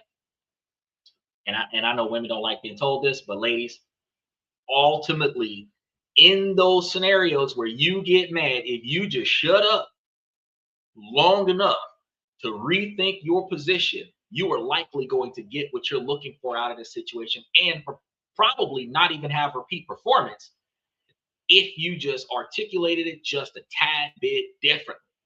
So this is an unnatural experience. Most people don't do this. Most people have immediate on deck quick responses for any type of disrespectful situation. Anytime they feel triggered, they have an immediate response. And that response is always designed to make the other person feel insulted, right? And while you learn to throw these zingers back, that only escalates the scenario and de-escalates your ability to succeed. It's gonna feel like weakness to not respond quickly with a retort that makes everybody in your squad be like, ooh, right? Because that's what we're used to when we were kids. We're not kids anymore. We're adults. That ooh means you just messed up, not the other person. Okay? Even though the other person was wrong, as soon as your squad is ooh, you messed up. Because those are instigators.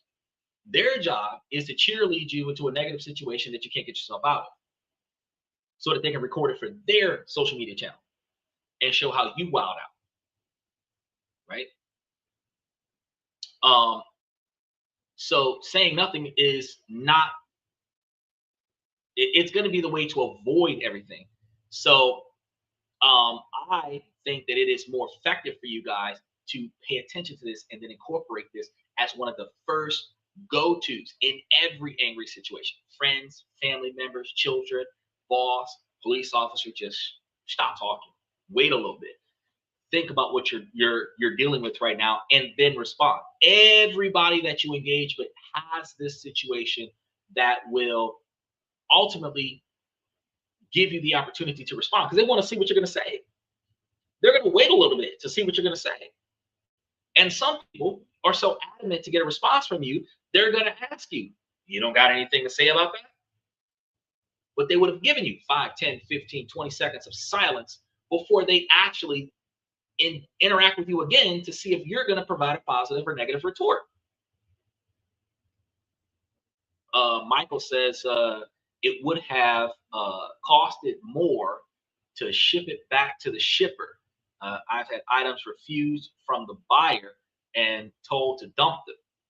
Oh, yeah. Well, if somebody was negatively impacting your ability to make a shipment, and they are compromising that transaction, a lot of the times return to sender might cost the sender more money, because every time something is shipped, it has to be paid for. So you might offer a partial refund and say, well, I'll give you back some of it because I'm not paying for shipping, because you already got the product. You keep the product, but I'll give you back some of your money. And I can take somewhat of a loss. You're going to take somewhat of a loss, but you still keep the product. And that is a negotiation tool that resolves the scenario so that you don't got to pay another 20 bucks to get the item back, so that you can pay another 20 bucks to send it to somebody else. How you doing to person of France? I think that that comment was inappropriately structured, so I'm not going to put that up on the screen, but he is giving a shout out to everybody in Africa, so special shout out to Africa. Now, silence is one of the most misunderstood power moves in communication. If you notice, like, wealthy people, powerful people actually use silence more than anybody. You can see it in the movies. You can see it in politics. Notice when the president is talking, or notice more often when he's not talking. People in power, before they say something that compromises their location, their position, their integrity in the situation, they will say nothing and stare. Notice most of the movies that you watch where the person in charge watches the person not in charge justify everything, and they just keep rambling while the person in charge just stands there and stares and just listens. More often than not, don't even have an objection to what's being said, but I just want to see where your head's at, so I'm just going to let you keep talking. At some point, I'm going to step in and say something, but I'm not going to say it from a position of anger. More often than not, a leader in a mentorship position might ask you a question to make you think or rethink your position, and then have you think or rethink about what you should be doing next so that I don't have to tell you. If you know what you should be doing, what is it and why are you not doing it? So I don't have to tell you to get back to work. I just have to ask you, what do you think you should be doing right now? Working? We'll get to it. Self-reflection, which ironically is how therapists treat you in therapy. That's exactly how therapists treat you in therapy. They're not going to, more often than not, give you any advice. They're going to make you reflect on your own decisions and then make you reflect on what you think you should be doing in that situation. Wow. And you're paying a couple $100 an hour for you to give yourself your own advice.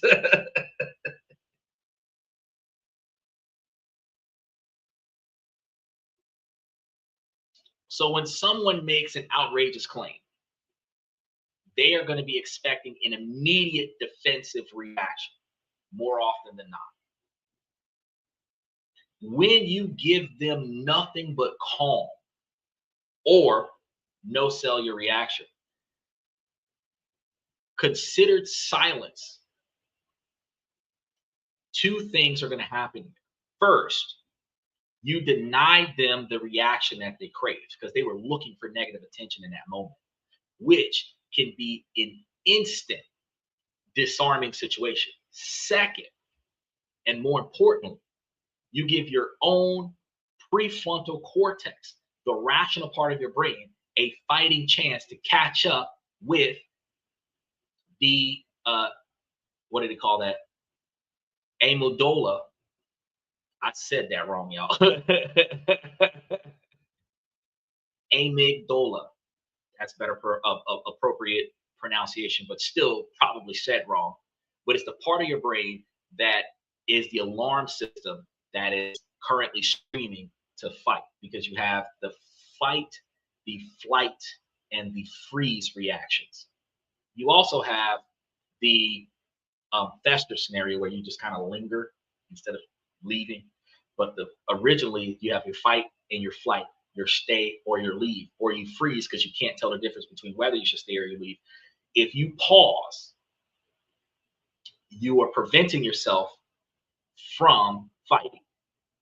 And that's the key point. This pause is an empty space. It's going to be a cognitive runway. It's your intentional behavior of creating the space needed to choose your response wisely. Play number two is going to be the micro body reset. While you're in that strategic pause mode, you're going to do a quick invisible systems check on your body. Unreasonable conversations create physical tension, which reinforces the feeling of being under attack. You will consciously break that loop. There are going to be three things that you can do. First, drop your shoulders, because I know a lot of people are like up here ready to buck. Drop your shoulders. When we get tense, our shoulders creep up towards our ears. So drop your shoulders. Deliberately pull them down and back, okay? Which also helps with your breathing.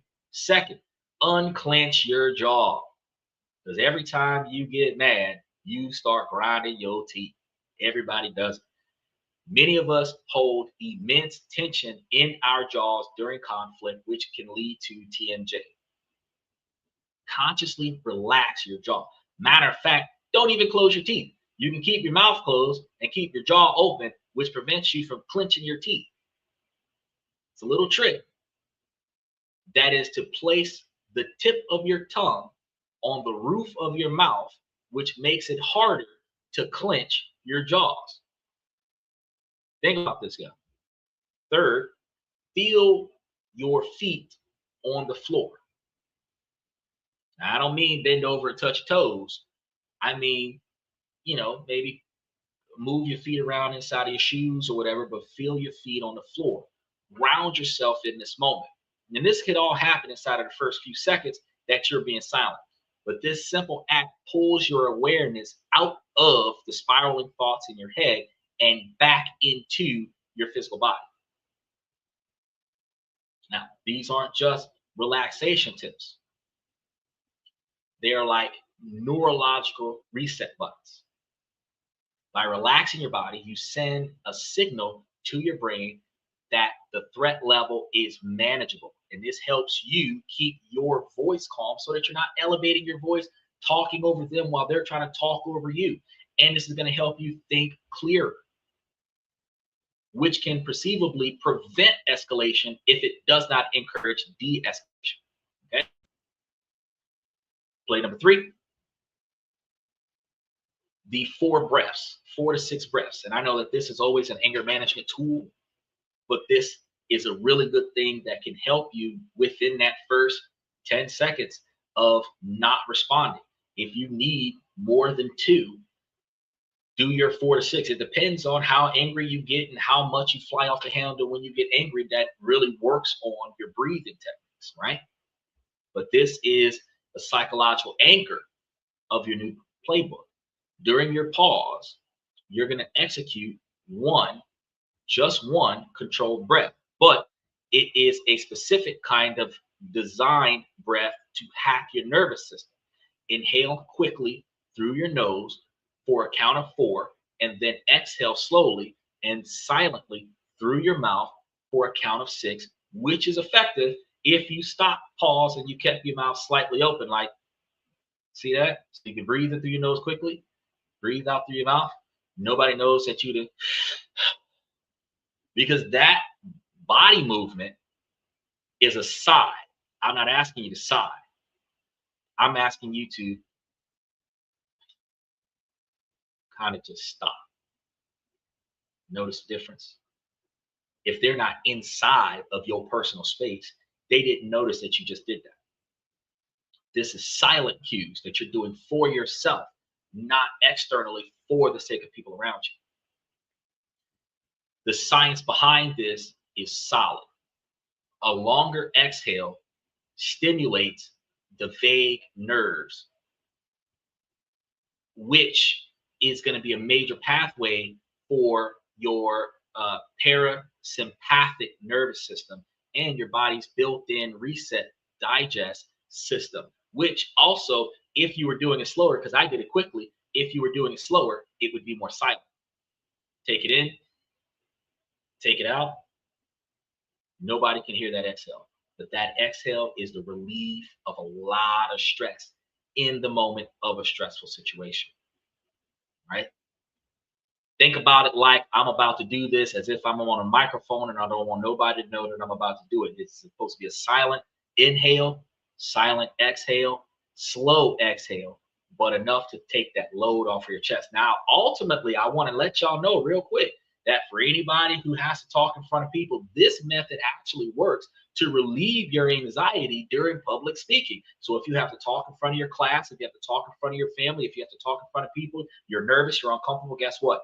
That scenario, that behavior pattern right there, that one quick in, slow full second out, that'll remove your anxiety right before you start talking, right before you start communicating in a scenario where you're normally under a lot of anxiety and stress. Not even when you're dealing with conflict. It is just you battling with yourself with trying to get this business proposal out in front of a board meeting.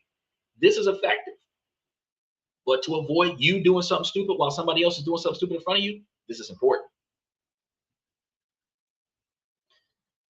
This is going to act as a direct brake on the fight or flight response, helping to slow your heart rate and reduce feelings of panic. One intentional 4 to 6 second breath can be enough to begin interrupting the surge of stress hormones like adrenaline or cortisol. It is a literal reset button for your internal state, right? Play number 4, the internal monologue. Internal monologue, meaning what's going on in your head, what you're thinking about. I want y'all to understand this. As you do these first 3 plays, you are going to use a specific line of self-talk silently in your head. Say to yourself, anger is rising. My body is activated. I do not have to act on this. You can short that out to, I don't have to respond. If you want to. I don't have to react to that. Or, I love this one, I'm not going to dignify that stupidity with a response. You can say that in your brain, not out of your mouth, and prevent yourself from reacting in a fashion that compromises your outcome. Steven says, this stuff I will take note on and work on. This is this part here especially. Oh, Steven, today's show is just for you. You asked me about this 2 weeks ago, and I told you I was going to cover it on the 14th, and that's today. This show is explicitly for you. And all of the notes that I'm talking about today are in the membership. So whatever notes that you take, go into the membership and get the rest of it. And cross-reference it to make sure that you got it all.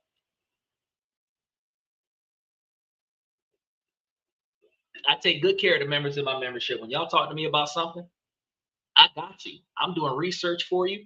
I'm providing you with all the information that you need to be successful. I'm giving you alternatives. I'm giving you motivation. I'm giving you inspiration. I'm giving you mentorship.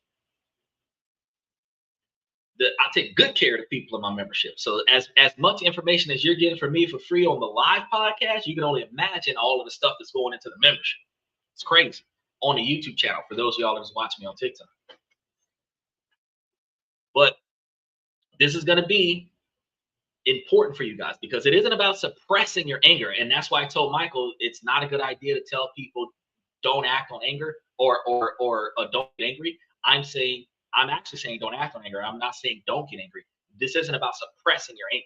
It's going to be about observing your anger and the environment that's causing it, right? By naming the emotion, you are creating psychological distance from it. You are no longer angry. You are a person who is feeling angry. So you're not self-identifying as I am angry. I am a person feeling angry, right? And you also got to recognize that anger is a secondary emotion. It's a primary expression, but it's a secondary emotion. Anger is usually sadness projected outward, where somebody hurt your feelings some kind of way, and now you're pissed off. That's where anger comes from. Sadness is sadness, but depression is sadness inward, where you suppressed being sad, didn't want nobody to know that you was being sad, didn't think nobody cared about you being sad, and now you're depressed. Anger really is the only way that men are allowed to express sadness, because sadness is considered a sign of weakness, and nobody wants to be perceived as weak. People do not express sadness. Instead, they express anger and frustration.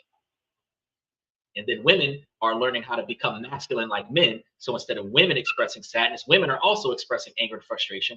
And then we start having a kaleidoscope of conflicts where it's anger combating with anger.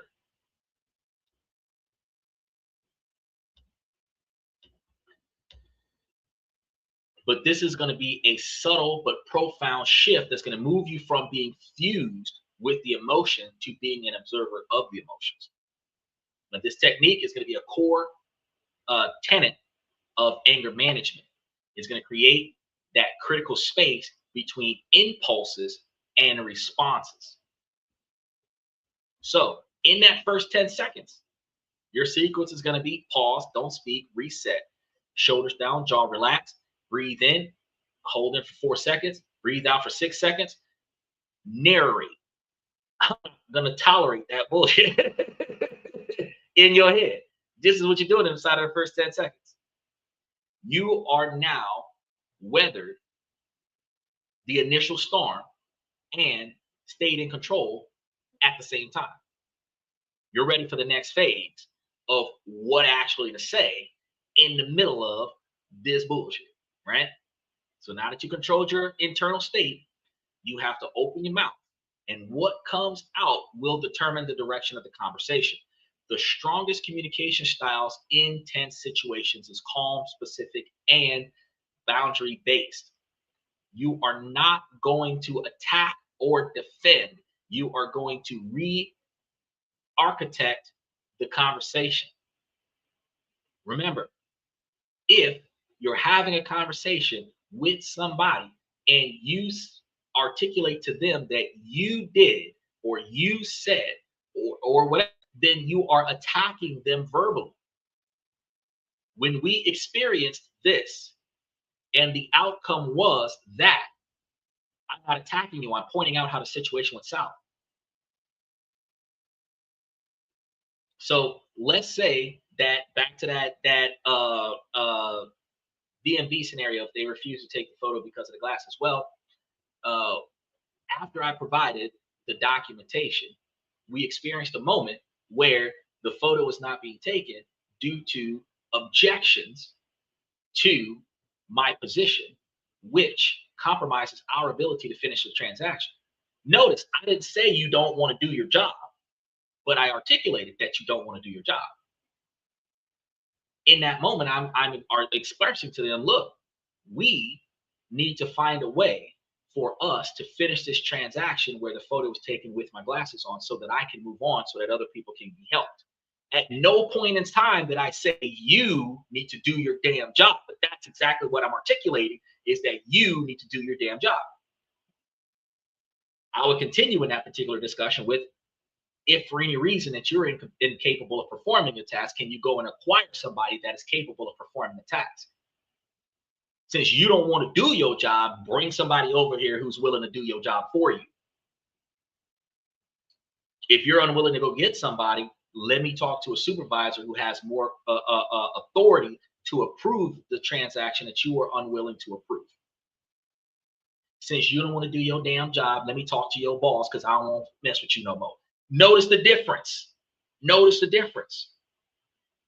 At no point did I devalue the other person, but I made it clear we're not able to proceed unless you are willing to do what you are supposed to do. And if you're not willing to do it, somebody in here will.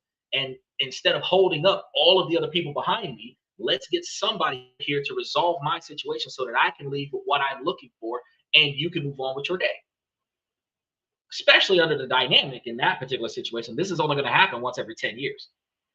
So if you do this today, I'm not likely to come back here again for the rest of your employment here. So this will be a one-off conversation, right? Like, dang, I didn't know that you could do it like that. Yes, you can. So the most powerful tool in your verbal arsenal is going to be I statements. This isn't some touchy-feely relic. It's a strategic tool for seizing control of the narrative without escalating the conflict. I statements reduce blame from them and keeps the focus on tangible issues, making it harder for the other person to deflect. Because if I say you're not willing to do your job, no, my company policy is that I'm not supposed to do X, Y, and Z, A, B, and C. I didn't ask you what your company policy was. I asked, can you get someone else over here to do for me what I need done, since you do not want to do it? Because somebody here will do it. And the evidence of that is it was done before. Right? Compare these two responses to an unfair accusation. The you statement, what most people will do more often than not. You're not being fair. You're twisting my words and not listening to the facts. That's what most people would throw out there. This is an attack. It invites a counterattack and it guarantees a power struggle, especially if this person is being watched by their colleagues, right? Or their subordinates, even worse. The strategic statement would be, I'm finding it difficult to follow your logic. I need us to stick to the established facts for me to respond clearly. You see the difference? The first is about them. The second is about your need to continue the conversation productively. It's almost impossible to argue it. Doesn't mean they're not going to try. It just means it's going to be more difficult for them to argue it.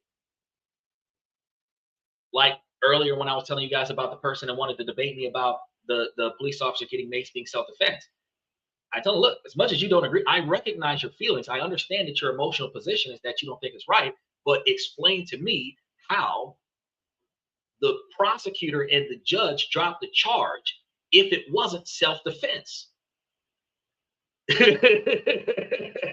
If you cannot articulate that, no matter how much you dislike what happened, the outcome was that the person was not convicted for macing a police officer on a video camera because it was observed in a court of law as self-defense, because the laws indicate that self-defense is not prosecutable in court. Now, while no judgment will ever happen involving a police officer where the judge is going to say self-defense against a police officer, because that compromises police integrity, they will just drop that charge so that it is not addressed in court, so that it does not go on the record that you defended yourself against a police officer. So the case being dropped, that charge being dismissed without consequence, clearly indicates you were in the right when you maced that guy. You was in the wrong with everything else. You was in the wrong with what caused him to be there. You was in the wrong with everything else. But when you maced him, you were not in the wrong. That is the reason why you didn't get charged. So when I articulate to the person, like, look, explain to me how your logic, or not your logic, but your feelings, your emotions, supersedes the logic of non-conviction with satisfactory evidence for conviction. They can't. And since you can't, ultimately, that person wasn't guilty, which means they didn't do anything wrong.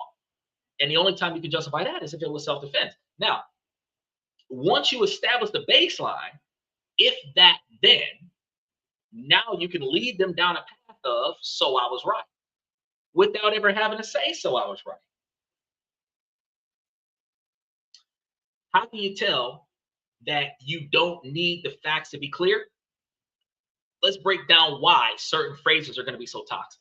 When you tell someone to calm down, like I told you guys earlier, you're being ridiculous. You are invalidating their emotional state. You don't want to invalidate their emotional state. They can be the most ridiculous person here. They can be making the most idiotic statements in front of you. You don't want to talk to them about that, right? Even if their feelings seem completely irrational to you, they are very real to them, okay? So invalidating them just makes them fight harder to prove that their feelings are justified. So you're essentially attacking their reality, and they are going to defend that reality fiercely, even if they're extremely wrong. Take, for example, people who jump up and make negative comments about Democrats. And some of them are actually Democrats pretending like they're Republicans talking bad about Democrats, just to fuel the fire of the discussion. We'll be talking about something interesting, and they'll drop a political party comment in there. The liberal did. Bro, they wanted the validation because in their mind, you have to have a poor political position in order for you to have an illogical mindset. Or a certain political position only carries an illogical mindset. The problem with invalidating them is that they truly believe that, even if it's wrong. But then when I point out to those exact same people, it's like, well, first of all, financially, the majority of Americans are Democratic by lifetime. Because if you're making less than $168,000 a year, you fall into the Democratic category.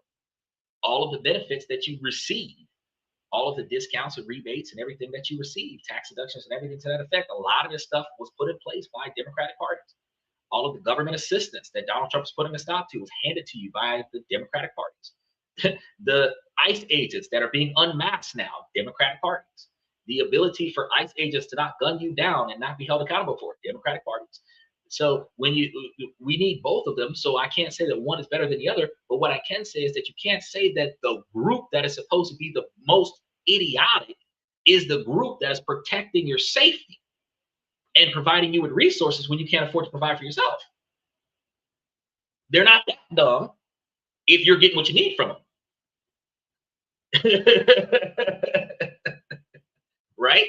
So, when I point that out, it's like, well, while I don't agree with everything that they do, how dumb are they if they're keeping you safe? How dumb are they if they're giving you what you need when you can't get it for yourself? How dumb are they that they recognize that your financial class is struggling in this society and they're putting checks and balances in place to keep you from falling off? How dumb are they? Now, It doesn't matter which direction that you swing. When you think about it, it's like, well, shit, they ain't that bad. They don't do a lot of stuff that I don't like. And usually somebody who's like a gun control person is like, I don't like the gun control laws, so Democrats are idiots. And it's like, I don't like them either. But that doesn't change the fact that if they're going to give me a subsidy because of my income level, I really appreciate them giving me the subsidy.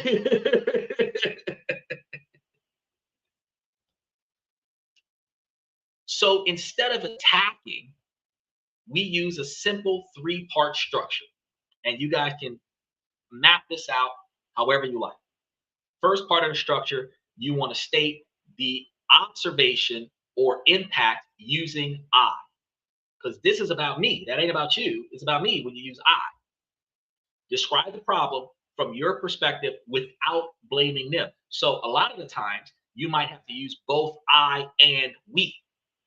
We experienced an interruption in the transaction because I was not allowed to take another photo with my glasses on, equivalent to the photo that was taken the last time this ID was replaced. That scenario, that discussion is not accusing them of doing anything. We puts us both on the same side of the table. It's us against the problem. If I experience something negative because you did something wrong, that makes you my opposition. So instead of saying you say we. Instead of saying I, instead of saying you say I. So if I experience something negative because we were involved in a situation where I didn't get what I needed, at no point in time I'm pointing a finger at you. That keeps them engaged in your situation. So take an example like this. I'm concerned that the conversation is becoming heated. That's a nicer way of saying stop yelling at me. I'm noticing that we're straying from the original topic. That's a nicer way of saying that has nothing to do with the point. I am having a hard time responding when I'm being interrupted. That is a nicer way of saying stop talking over me. Notice the difference. Instead of saying shut up, let me finish, let me finish, let me finish. No, I'm having a hard time responding when I'm being interrupted. And a lot of the time, and you'll see this on some of the podcasts, I let you finish, now let me finish. It doesn't work. After you finish speaking, or after they finish speaking, a lot of the times when the person being interrupted starts trying to speak again, the other person jumps back in again. And the reason why they're doing that, it is a tactic where they believe if you're not allowed to get your point across that they won the argument, not because their argument was valid, not because they were right at all, but because you could not respond, they won the argument. But you could not respond because they didn't let you respond. And a lot of the times when you're in one of these situations, if they talk, you let them talk completely. Then you try to talk. As soon as you get 2 words and they talk again, and you pause and you let them talk some more. And then you try to get in again, and then they jump in again. After the 3rd time, it's like, I'm having a hard time responding when I'm being interrupted. I've given you the floor 3 times, and I ask that you give me at least 2 to 3 minutes to talk so that I can say what I want to say, and then you can say whatever you want to say to object to that. And sometimes they may interject you a 4th time, and in that 4th time, did you not agree to give me 3 minutes? Okay, so can I please have that 3 minutes that you said you would give to me? And you get that 3 minutes. In that 3 minutes, the first 30 seconds, you're going to make your point and then reinforce your point with the facts. You don't want to start off with a narrative. You don't want to start off with a monologue. You don't want to do a 3rd-party example because they're going to interrupt that. You want to make your point first, state your point first, and then reinforce that with facts so that if they jump in after that first 30 seconds, you already said your point, and then you're going to reinforce it, right? Part number 2, state the non-negotiable expectations and state your needs. Clearly and simply, you want to state what you require in this discussion to continue. And if you don't get that, the conversation with this person is over. Meaning, if you're in an establishment, you're trying to do business, there's more than one person at the counter, the person that you're talking to is not cooperative. At the end of the day, if they're not giving you what you need in this moment, The conversation ends with this person, and now you need to speak to a higher authority. I don't care what you have to say. Every time you finish articulating why you're not following through with your responsibilities, every time you finish articulating why you're not accomplishing the goals I need you to accomplish, I'm going to let you talk. And then after you finish talking, I'm going to remind you, I have already asked to speak to a supervisor. You have already articulated your unwillingness to accomplish the goals that I'm trying to accomplish. I have acknowledged that, and I am asking you to provide me with your supervisor. Why do you want a supervisor? Because I asked for one. And that's going to be a back and forth action on a regular basis. Well, why? Because I asked for one. And since I've asked for one multiple times, now we're in a situation of defiance because I have continuously asked for a higher authority, and I'm not getting the higher authority. Notice, I didn't say you're not giving me the authority because you don't have that choice. I am looking for a higher authority, and the higher authority is not showing up. Right? So let's talk about how to articulate things. I need us to be able to speak without raising our voices. This works in relationships, y'all. This works when you're talking to family. This works when you're talking to your children. This works when you're talking to your wife when she's flying off the handle. This works when you're talking with your boss. This works when you're talking with a police officer. They're going to be defensive and say, I wasn't raising my voice. But if your voice is echoing, that means it is too loud. Plain and simple. Somebody says, I have a question. Who is this? Jay, what is your question? You can type your question in to the comment section, and we can go back and forward on this. Another one is, it's important to me that we resolve one point between moving on to the next. And that usually happens when there's multiple consecutive situations occurring. And when that happens, there's a straw man on each individual point. You might be in a traffic stop where the police officer pulled you over because of the way you were speeding, or you rode through a stop sign, whatever, right? They want your information, and now they're trying to pick at what's in your car and where you're going, where you're coming from, blah, blah, blah, blah, blah, blah. Look. You pulled me over specifically because of the way the vehicle is being operated. Let's focus on that. If you decide that you're going to issue a citation, issue the citation on that. And then if we're going to discuss something else, we can discuss that after the fact. The police officer is going to want to maintain their authority. No, that's not how this is going to work. I'm going to talk and you're going to listen, and I'm going to do and you're going to do and I'm going to do. And at the end of the day, you're going to sit there and be quiet, because you also have the right to remain silent. But if you do articulate again and say, well, look, since you told me that your reason for engaging me is this, at the end of the day, we need to resolve this. And then if you want to have a conversation about something else, we can have a conversation about something else if I'm not in a hurry to go somewhere else. But if the only reason why we're talking is this, we need to stick to this. Not the firearm in the car, not the stuff in the back seat, not what's in the trunk. The reason why you pulled me over, that's what we're going to focus on. Right? So I'm not answering any other questions that is unrelated to why you stopped me. And that also leads to, like, I don't answer questions and all of that other stuff, because if you pulled me over for the way that I was operating my vehicle, what my address is my ID valid, blah, blah, blah, blah, blah. None of these questions have anything to do with what you pulled me over for. You pulled me over because you didn't like the way I was driving. It is your responsibility to determine that the information is correct. And if you don't have any information at the scene to determine that it's not correct, you were supposed to assume that it is correct. And then you were supposed to issue whatever citation you're going to issue. So if you are not talking to me about my driving, and I am not willing to talk to you without my lawyer, at this point, the discussion stops. You stop me for the citation, you're going to get the paperwork, you're going to bring it back, I'm going to sign it, I'm going to go on about my night. That's it.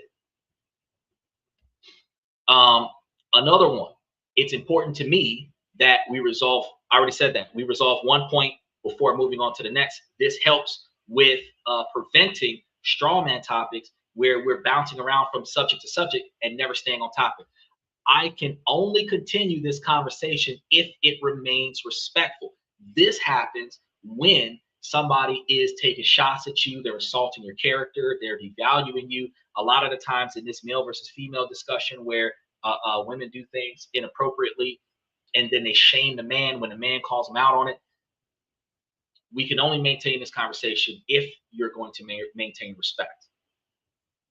I understand you might not like men, but at the end of the day, if we are talking about a certain scenario where it is perceivably observed as unfair or unreasonable, and if we flip roles in that scenario, the person on the receiving end of the unfairness would equally say that it is unfair. That is the discussion, that is the argument, that is the debate.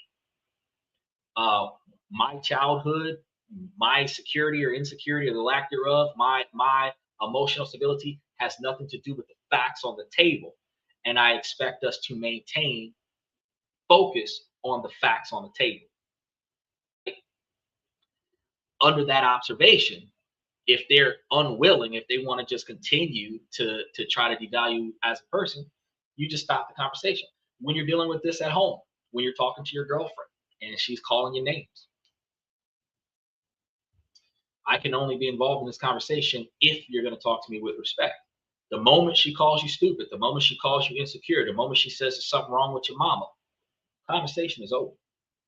I'm not going to continue the conversation after that. I already asked you to show me respect. And the moment that you said something that disrespected me, the conversation stops. So they can come back. Oh, you're not going to say nothing. You ain't got nothing to say. Blah, blah, blah, blah, blah. I already told you that if you're not going to show me respect in the conversation is over. We're not resolving the issue at hand anyway. So since you're not respecting me in the conversation, I'm not going to participate in the conversation. And you stay on that. No matter what they say after that, you remain silent, because at the end of the day, a person can only argue with another person. They cannot argue with themselves. So if you never respond, no matter how mean and rude or disrespectful they are in their dialogue to you, they're eventually going to stop.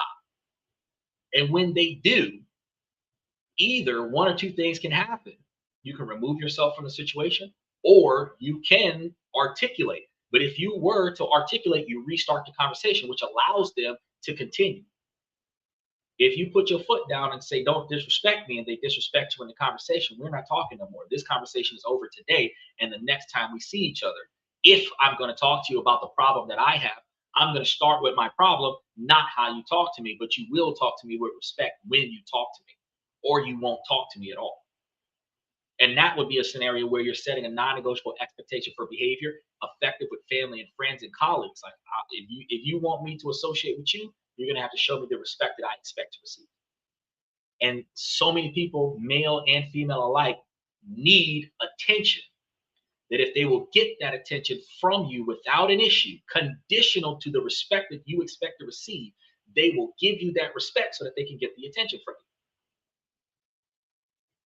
So part number 3, you want to state the next steps or the consequences. This is going to be the pivot. Just like I said, offer a choice that leads towards more productive paths. Can we agree to take a 5-minute break and come back to this, which allows both parties to calm down? If not, I'm going to have to step away and we can reschedule. This is a situation where you're so pissed off that if we continue this conversation, we're going to end a fight. Another one, perhaps it would be better if I responded to these points in writing so that I can be very clear. This is a situation where you're talking to somebody who you cannot communicate with. You need to put your points down on paper and hand it to them so that they can read those points and then respond accordingly.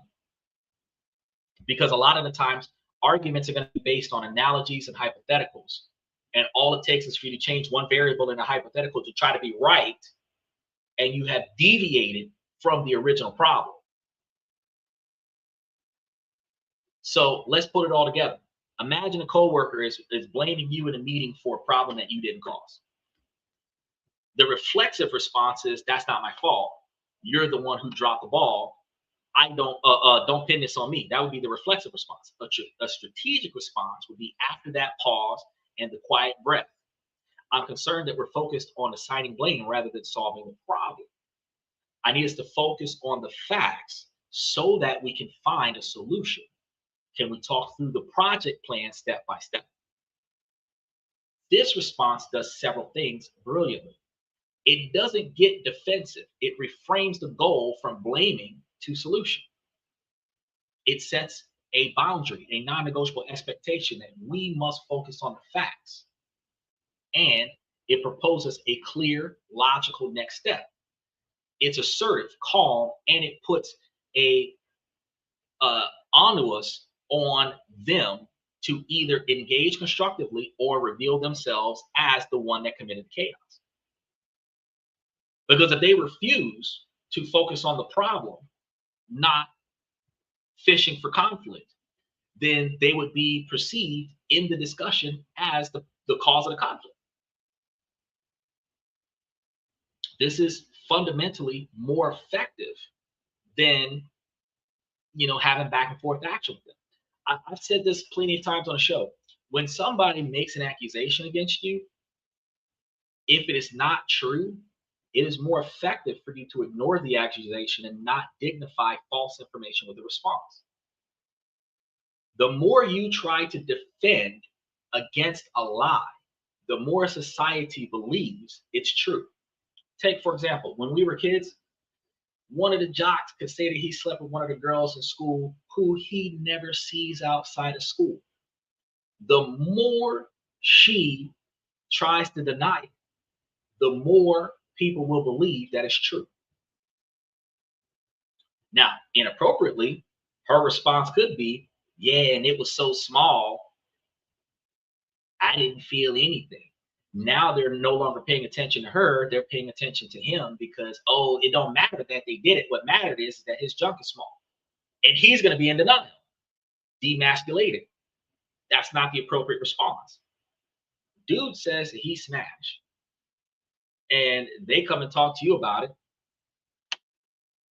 And you're just going to ignore it. Doesn't matter what they say. Because at the end of the day, if it was true, I would have something to say about it. There are a lot of comments that come up, and when those comments happen, then the negative comments I don't entertain. And the reason why I don't entertain them is because by not dignifying them with the response, I do not provide validation to an inappropriate comment. And you have to remember to do this in your day-to-day practice. So, what is this? Vacuum asks, why? Tell them that it's human nature. Why? Okay, so why is going to be because you have to recognize, even though it is human nature to argue and bicker and provide negative feedback, you do not want to compromise your ability to succeed your objectives with your personal desire to win a fruitless argument with someone whose goal is to get attention from the argument. Do you understand that if you are trying to complete a project and they are trying to get attention, the longer you're in the argument, the more they get what they want, but the longer it takes for you to accomplish your goal. You are not completing your project. They are getting fulfillment at the expense of your anger and frustration, but you are not accomplishing your goal. Some people only linger on a podcast long enough to get the attention and validation that they need.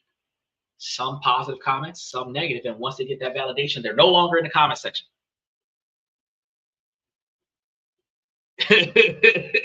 Because they were only here for the attention. If I stayed in a debate for 45 minutes with an individual that is here for attention, and I have found myself accidentally doing that from time to time, that person is only here for validation, while the show is supposed to be educating people on other ways to change and improve and value themselves, right?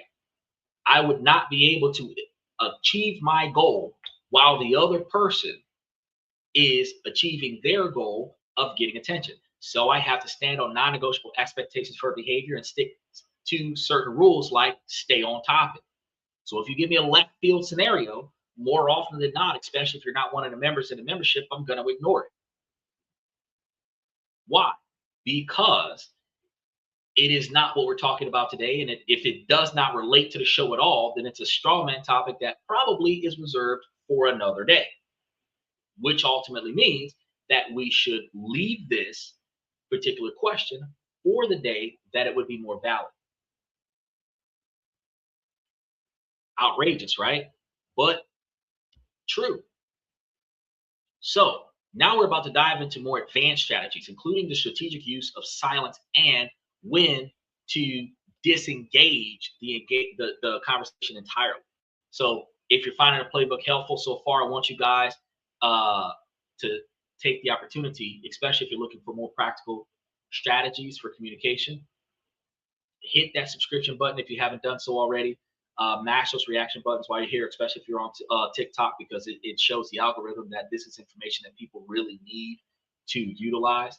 After the show, hit the notification buttons on future shows that we have. If you guys are watching us on YouTube, because I'm going to be putting up Monday's show tomorrow night, but we have like all of August, the rest of September, and part of October already listed on the YouTube channel. And all of the shows that have gone live before have been archived going back, I want to say at least 2 years, where you guys can get all of the detailed information that you need to be successful and be aware of some of the topics we're going to be covering coming up soon. Even if you want to watch us on TikTok and YouTube has push notifications that we went live, you can see that push notification from YouTube and then log in on TikTok and watch us on the show. It doesn't really matter, but either way it goes, make sure that you show the algorithm that you value the information that you're getting right now. Now, we talked about the initial 2-second pause, but now we need to discuss silence as a prolonged strategic tool, which means not just getting silent for a couple seconds, staying silent until you achieve your goals. And this isn't ghosting. This isn't an emotional shutdown. This isn't if I can't get my way, don't talk to me. That's not what this is about. This is about you maintaining an appropriate position in your discussion and not devaluing yourself by stooping down to the level of the person that you're communicating with. When you recognize the person that's communicating with you is disrespecting you and devaluing you in the conversation. So people will rush to fill the silence, often revealing more information than they intended. When an unreasonable person has just made an illogical point or a personal attack, and you respond with calm, deliberate, and extended silence, it is like holding up a mirror. So if somebody came up and made a slanderous claim about me, and I just stopped talking to them, or if I was in the middle of a conversation with you guys and somebody made a comment in the comment section and didn't acknowledge them at all, they got to stop and think, I've responded to everybody else's comment but theirs. That says a lot. That says a lot, because you recognize I'm across multiple platforms right now. I got TikTok, I got Twitch, I got YouTube, I got multiple platforms right now. We have a few 100,000 people right now, and out of the people that are talking right now, I am responding to everyone that comments appropriately in the comment section. So when somebody says something that is not appropriate and I don't acknowledge it, that speaks volumes, because out of the thousands of comments that have come through, yours was ignored. What does that say about your comment? You're not agreeing or disagreeing with the person. You are simply creating a space and letting their words hang in the air, forcing them to sit with what they just said. Often in the face-off of your composed silence, the person will start to feel uneasy. They might backtrack a little bit, take back what they said, sometimes offer an apology. They might try to clarify their position, often softening it in the process. Silence exerts control without being confrontational. Remember I told you about the catatonic stare? They said something stupid, and you just stop and just stare. An uncomfortable time to stare. The first 5 seconds, not too many people really feel that. But the next 15, you stop and you staring at this person. the longer they don't walk away from this conversation, the more uncomfortable they're going to feel, because you're looking at the stupidity with a buffering presence. Now, I am trying to evaluate this information, and it is not clicking right now. And they are going to try to justify the stupidity that just came out of their mouth. And normally, they dig a deeper hole. They don't make it make sense. You are effectively putting them in a conversational timeout without even saying anything. But there's going to be a limit. Sometimes the conversation is just not simply unreasonable, it is unproductive or abusive. And in these moments, the smartest strategic move is to disengage. You should not allow yourself to be in an abusive scenario simply to achieve your goals. If you recognize that the person that you're dealing with is unprofessional and abusive, or disrespectful and abusive, because unprofessional in the workforce and disrespectful in your personal life, and they're being abusive, in that dynamic, you got to shut it down. I've actually had a friend that I used to talk to, and I was like, bro, when I try to provide you with advice, you start talking down to me and cursing me out. And at the end of the day, but each time you do that, there's more months between our conversations.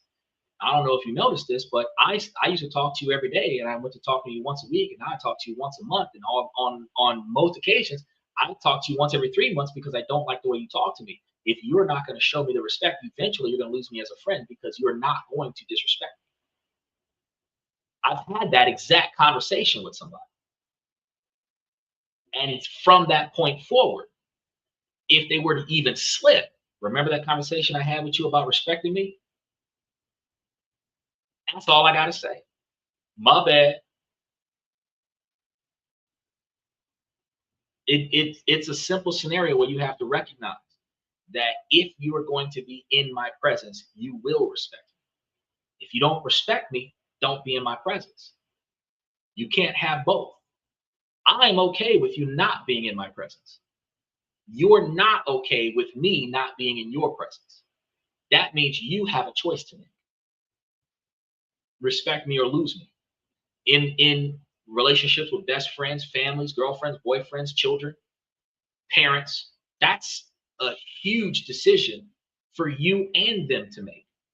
Because I'm no longer going to the family reunions if I'm going to be treated like this when I come to the family reunions. If y'all not going to show me respect when I show up, I'm not coming out here. And then next year, I don't go. You don't just make a vague threat, you stand on it. You don't respect me, I don't talk to you. So if I say I'm not talking to you because you don't respect me, next time you call, I'm not answering the phone. Next 5 times you call, I might not answer the phone. Then when I call you to see if you changed, that's when we're able to determine if you're going to get better. Oh man, I haven't heard you. I haven't heard from you for a while. Yeah, I know. And I think you remember why. Right? In these moments, the smartest thing to do is going to be to disengage. And as many psychological resources suggest, continuing to argue with a person who refuses to be reasonable is a mistake. Sometimes the most effective response is going to be no response at all. Y'all know that gunslingers say that the best shot fired is the one never fired. The most effective shooters say that the best shot fired is the one not fired. The best argument to have is the one that you never get into. The best fight to be in is the one that never started. The best argument to engage in is an argument that you did not get involved in. Conflict starts, you walk away from it. So here are going to be clear signs that it's time to disengage. First and foremost, the conversation has become abusive. Not gaslighting where you don't like what they have to say, but what they're saying is true. We're talking about things like name calling, right? When they're calling you out of your name in an inappropriate fashion. This isn't the nickname that you guys have agreed that you're going to be called by. When they're calling you out of your name. And I can't say all of the different names that they could be utilizing because it'll get me canceled, but you know what I'm talking about. if they're yelling uncontrollably at you, where they're yelling at the top of their voice to the magnitude where you're starting to develop a headache. And no matter how many times you have addressed the tone, they are refusing to respect you enough to talk to you in a calm, concise manner. Personal attacks. If I'm talking to you about what you did wrong or what we are experiencing negatively in this scenario that ultimately became because of what you did wrong, and you start talking about my childhood, you start talking about my mama, you start talking about I'm traumatized, you start talking about I'm insecure, and all of this stuff, that's personal attacks. The conversation dies. If you were having a conversation with the police and they started going over your rap sheet, the conversation stops there. If you've been arrested more than once and you're talking to a cop that wants to investigate something, and oh yeah, you know, remember that one time when you got arrested for such and such and such, the conversation stops. Look, bro, I was going to give you full cooperation, but as soon as you start going through my jacket, at the end of the day, the conversation stops, and I want my lawyer. I would have gave you all the information you needed, but as soon as you start bringing up my rap sheet, bro, the conversation is dead. You went from an informant to O.J. Simpson. You shut down the whole situation when you did that. I don't even want to talk to you no more. Matter of fact, if I have to have another interview, I don't even want you in the room with me. I'm not willing to talk while you're in the room. And if I think you on the other side of the glass, I'm still not willing to talk. Your commanding officer gonna have to put you out on the road somewhere because we are no longer talking. Seriously, you set the standards because those are personal attacks, right? And look, y'all, personal attacks go a lot deeper than this. Let's say somebody comes over, because I've had this happen before. I'm running a business. I had rented out a facility that used to belong to another business. They had some graffiti on the walls. I took the establishment as is because I was just using it as a storage space for my company vehicles. I didn't really care what it looked like. Somebody came over as a bill collector. They were trying to collect payment from the previous business. They come and talk to me. I tell them, look, I'm not that business. I'm a completely different business. And they, oh, well, you've got this on the wall. All right, well, I tell you what, since you're not willing to listen to me because the building came that way, I tell you what you do. You go and talk to the property manager. The property manager will verify who belongs in this particular unit, and then you can talk to them about how to contact the person you're looking for. Oh, well, you're saying that you're not who we're looking for. Can you prove it? I don't have to prove it. I told you that I'm not who you're looking for. And that is all I have to do. If you don't believe me, you can stay here as I finish loading up my inventory, and I'm going to leave. The doors stay open 24/7, so you can stay here as long as you want, but you came here to collect the debt, and you're not collecting it from me. So if you want to talk to somebody who could potentially cover the debt that you're coming for, you got to talk to the property manager. I deflected the entire thing because whatever I could have helped you with, whatever I could have helped this person with, I'm not doing it now because you contradicted my integrity by basically calling me a liar when you pointed out that there's graffiti on the building of the old company's name because I didn't waste time paying for the place to be repainted. I don't even want to talk to you. Personal attacks, the conversation is over. Threats, it should really be over when that happens. When people threaten your safety, when they threaten to get revenge on you, when they threaten to do something to somebody you know, when they threaten to sabotage your success. Threats, that's it. Oh, if you don't do X, Y, and Z, I'll fire you. That's okay. I don't have to work here no more. I've actually had a boss talk to me about potentially letting me go on a job one day, and I told that boss, please don't threaten me with a permanent vacation because I will take that today. I will take that. You don't got to wait until next time. You can do it now. I get paid more money staying at home than what I would be here.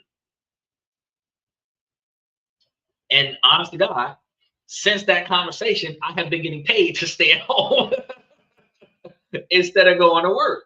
You understand what I'm telling you? I stood on business. After that conversation, that was my last day at work 3 years ago. I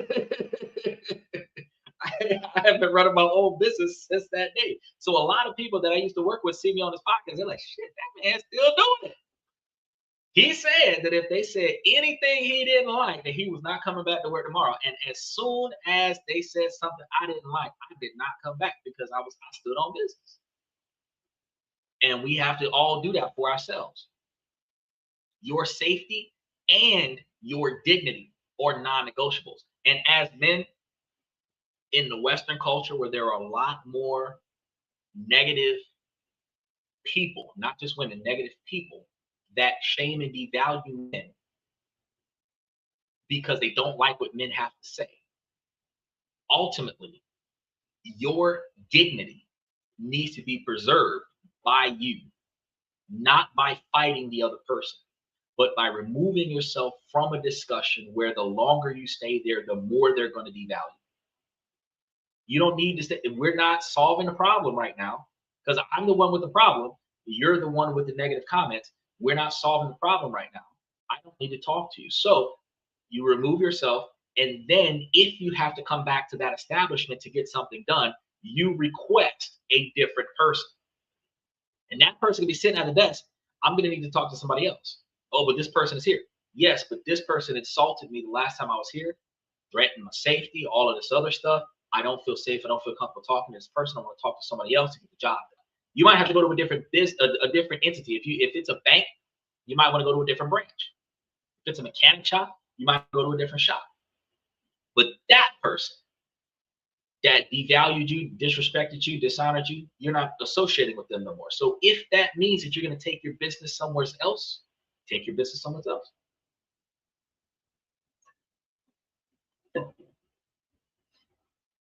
The person is simply not listening. You've made your point calmly. They're either ignoring it, talking over you, or repeating the same debunked argument. And this usually happens when you're talking on a call center to somebody in the Philippines that doesn't want to rectify your situation because their job is to discourage you and then get you to hang up the phone. In that moment, you're disengaging. If you are repeating what you've already told me, now we're talking in circles. That's what that's called, talking in circles. I'm not debating that anymore. We've already established that that is wrong and that ultimately you're in the wrong. What we're talking about now is how to resolve the situation going forward. And sometimes we try to give a teaching moment, especially when we're dealing with police officers. We try to give a teaching moment because their job is socialization, and that's the one thing they weren't taught in police academy is socialization. They were taught in police academy to seek and apprehend how to use a taser, the stun gun, and the handgun, and the handcuffs. They weren't taught the law, and they weren't taught how to interact with people. So if they have poor communication skills, they're going to learn those communication skills on the job. So each interaction is a learning experience, which means that the civilian has to teach the police officer how to talk to civilians. That takes authority away from the police officer. The police officer doesn't want that. They're going to want to maintain their position as the authority figure. But those of us that are confident about our position, we know that we're not wrong. So I'm going to teach you how, if you approach someone like me again, or if you approach me again, how we're going to do this so that we can get through it faster. I'm not saying I don't deserve to get in trouble for stuff that I do wrong. What I'm saying is that I can get in trouble in a respectable fashion. I would catch that charge with respect. I don't have to get disrespected while catching the charge. And that's where I'm at, right? You want to be respected even when you screw up as a police officer. I want to be respected when I screw up as a civilian. And that's all I'm asking for is mutual respect. This is going to be,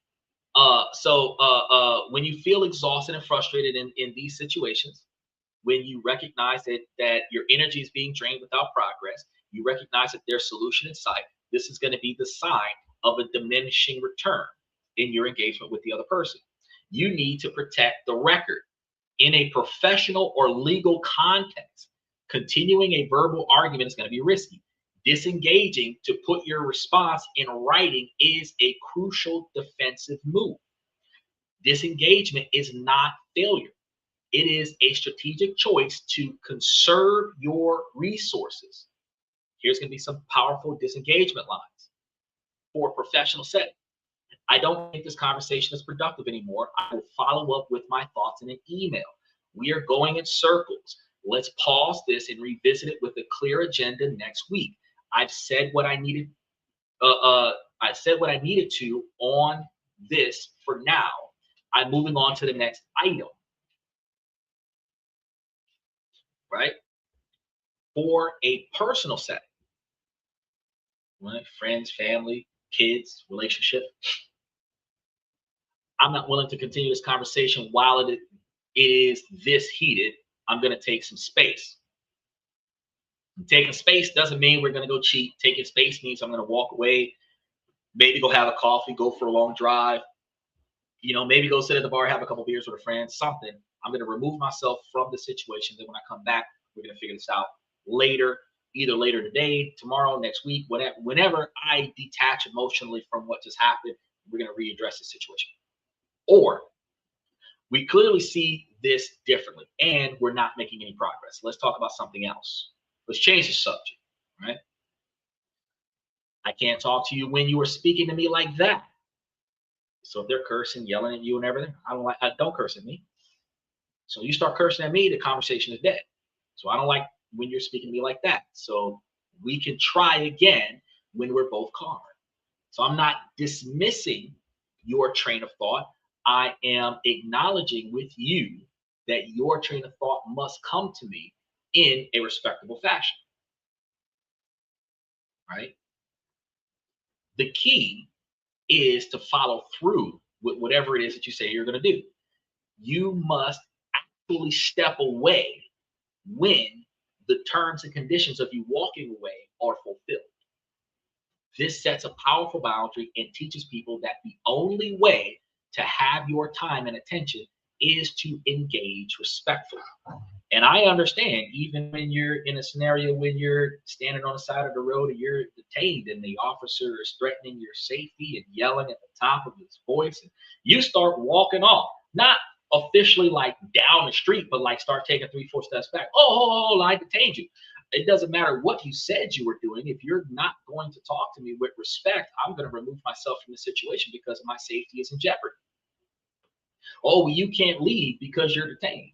Regardless of how you feel, sir, if you are threatening my safety, I have to put myself in a safe position. And if that means putting 20 feet between you and I, we can talk in this environment with more space between us because I don't feel safe this close to you. Doesn't mean that they're going to give you as much space that as you demand because they're going to want to feel like they're the authority in the situation. They may try to reach in and grab you and try to put you in handcuffs and all these other things. But if the officer recognizes that you're backing away because they are threatening you, the officer is going to look to his peers and try not to feel like a jackass and start trying to rethink how he's going to word this when he talks to you. Because if you've articulated on his body camera, I'm going to give you 100% cooperation within reason, as long as you don't disrespect me and threaten my safety. As soon as you start saying, I feel threatened, I don't feel safe, I don't want to be here anymore because I don't feel safe, I don't care about the detention, I don't feel safe, those statements on their body camera starts indicating that, hey, he's doing something that he's not supposed to do as an officer. He's going to have to change his ability to approach people. He'll get coached by it after the fact. It's not like, oh, they're going to discipline him in front of you. That's going to happen in the locker room.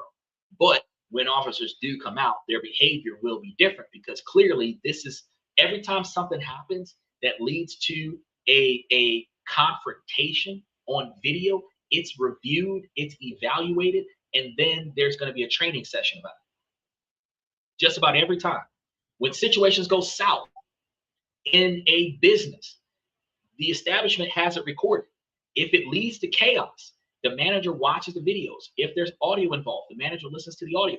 And then there's going to be a training session about it. If you go to a drive-through and you have a fallout with a customer,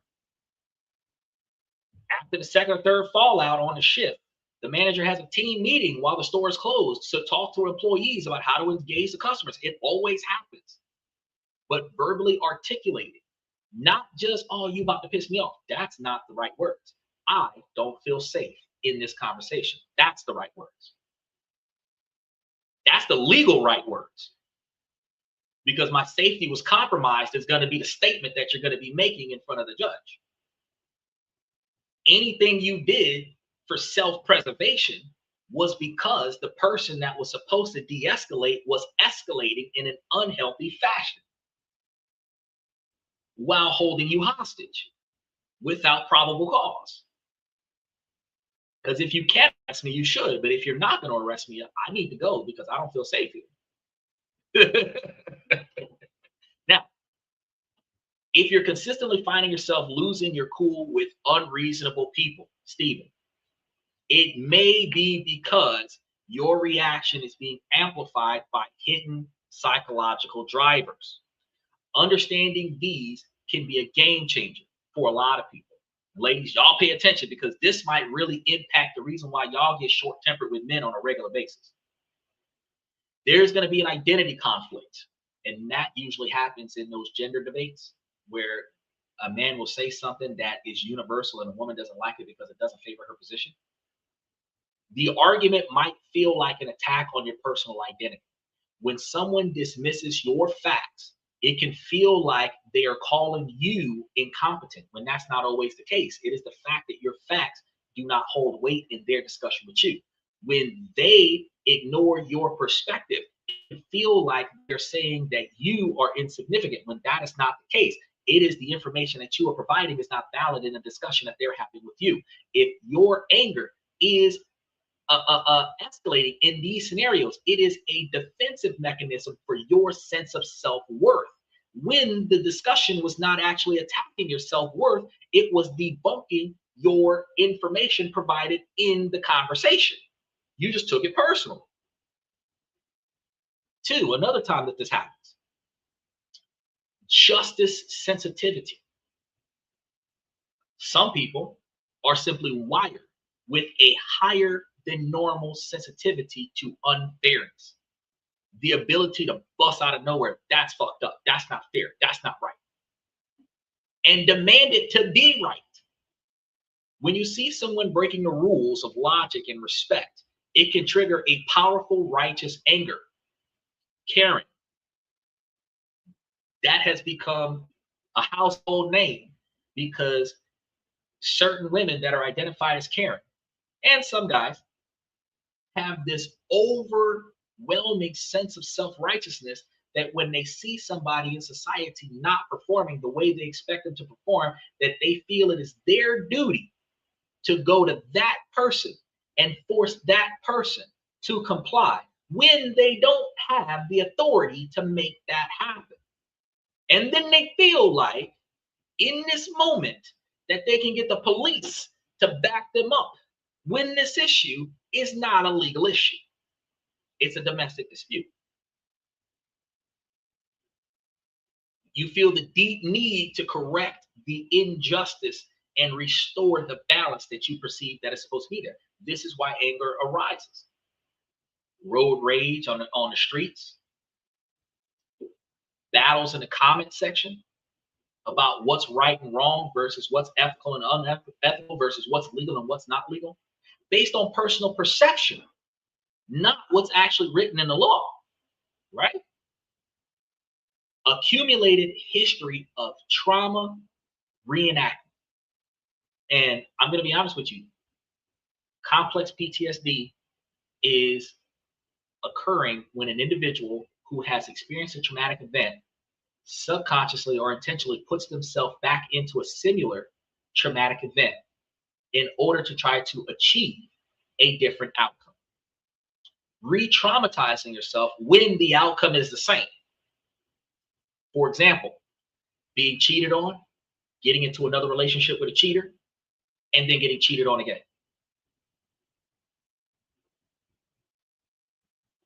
It's the goal was to be in a relationship and not be cheated on by dating a cheater and trying to change the outcome. Doesn't work, but it re-traumatizes yourself. So trauma reenactment is going to be another trigger for you. So today's argument is rarely just about what happened today.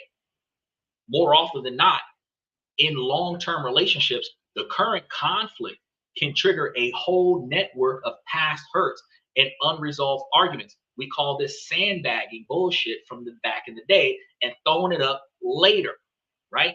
a seemingly small issue can lead to a massive explosion because you're reacting to all of the other times this has happened. Not being heard, not being seen, not being valued or validated could be all taken out of proportion and thrown up at the same time because you're drinking out of the orange juice bottle fresh out of the fridge instead of putting it into a cup after being told not to do that, leading into a 4-hour argument about something that happened 5 years ago when you didn't listen 5 years ago. Because the argument and complaint is right now, you don't listen to me when I give you instructions, not that you're drinking out of a juice bottle. Some men are in relationships with people right now where we're getting into an argument over loading the dishwasher when the dishwasher isn't the problem. The problem is we are not in a relationship where the other person is being heard and understood and respected the way that person wants to be heard, understood, and respected. Right? Control pressure. At this core, anger can be a desperate attempt to control an uncontrollable scenario. When someone is being irrational, they're presenting you with a reality that you don't want. They should be logical. Your anger is a surge of energy designed to try and force them back into the box of how things should be based on your perception. So if you expected this to be a smooth engagement, and it's not a smooth engagement, it is met with friction. Your frustration is because you're trying to force someone else to behave the way you want them to behave when you have no control over their behavior. Number 5 is going to be a stress backlog, because sometimes the anger has very little to do with the person in front of you. Think of your nervous system like a container. We call this suppressing rage and suppressing emotion, which I tell you is never good. Every stressor, a bad night's sleep, a looming deadline, pour into the little stress container, right? And sometimes these things can develop into ulcers. An unreasonable person can simply be the final drop that causes it to overflow. You've been suppressing rage about something going on in your life, or multiple things that are outside of your control that's going on in your life for so long that this one jackass did this one stupid thing, like, I don't know, park behind your car when you're trying to back up, and now you done blown your stack. Not because they parked behind your car, because you are full of stress, and this is the moment that you can appropriately vent that stress. Matter of fact, I had this happen to me like yesterday, day before yesterday. I was at a gas station. I pulled up to the gas station, so you had to pump. I pulled up this way because all I needed was to use a little windshield wiper thing to clean my window because I had no windshield wiper fluid in my car, right? So I instead of me pulling up at the pump and blocking the gas pump itself, I pulled up in front of the pump to use the thing. Now, I realized I was not at the gas station that would give me the discount that I needed with my gas card. So I was Googling the address to go to a gas station that would give me the discount that I'm looking for. In the process of finding the location, a woman tries to pull up to the pump. See, my car was sitting there. Then, because she can't get effectively all the way up to the pump to pump her gas, she wanted to get out of her car and come to me and talk to me about why I should move my car so that she can use the pump that I'm blocking. I'm not getting gas right now. I'm setting my GPS so that I can go to another gas station. Do I fly off the handle with her? No. But I made her feel stupid and bad at the same time because I explained to her I was using this pump, and now I am trying to get gas at a different gas station, and I'm plugging it into my GPS. It would be more appropriate for me to finish programming my GPS and then drive instead of texting and driving. It's only safer. So if you could wait until I finish programming my GPS, then I'm going to leave. And she just stood there for a moment. And I said, "You're welcome." And then she walked away. By the time she got in her car, you could hear my GPS say, turn right at the light. Then I pulled off. She felt like a dumbass because if she would have sat in the car for 65 seconds, I would have been gone. But because she insisted that she wanted that pump that I was occupying, she made herself look stupid in a public place. I don't gotta get mad. I don't gotta fly off the handle. I could have probably done that better by blocking the pump, not needing gas because I was just there to clean my windows and blocking the pump, and she would have just waited behind my car until I pulled off. But I didn't want the pump. I wanted the window cleaner. But if my car would have been broke down, what if my car was overheating? I pulled it up. That's where it stopped at. I'm waiting on a tow. She's not coming to offer me a jump. She wants me to move. A fucking old school Cadillac. Bitch, I ain't pushing shit. If this motherfucker ain't moving, it ain't moving. If you can't use the pump because my car's in the way, go use another pump, is what most people would have said. But notice when I articulated, I was in the middle of my ability to exit, and you're interfering with that with your presence. If you get out of my face and give me the ability to move on, then you can have this space. I articulated it in a way where it de-escalated the conflict and it prevents the other person from escalating the situation to a moment that requires law enforcement.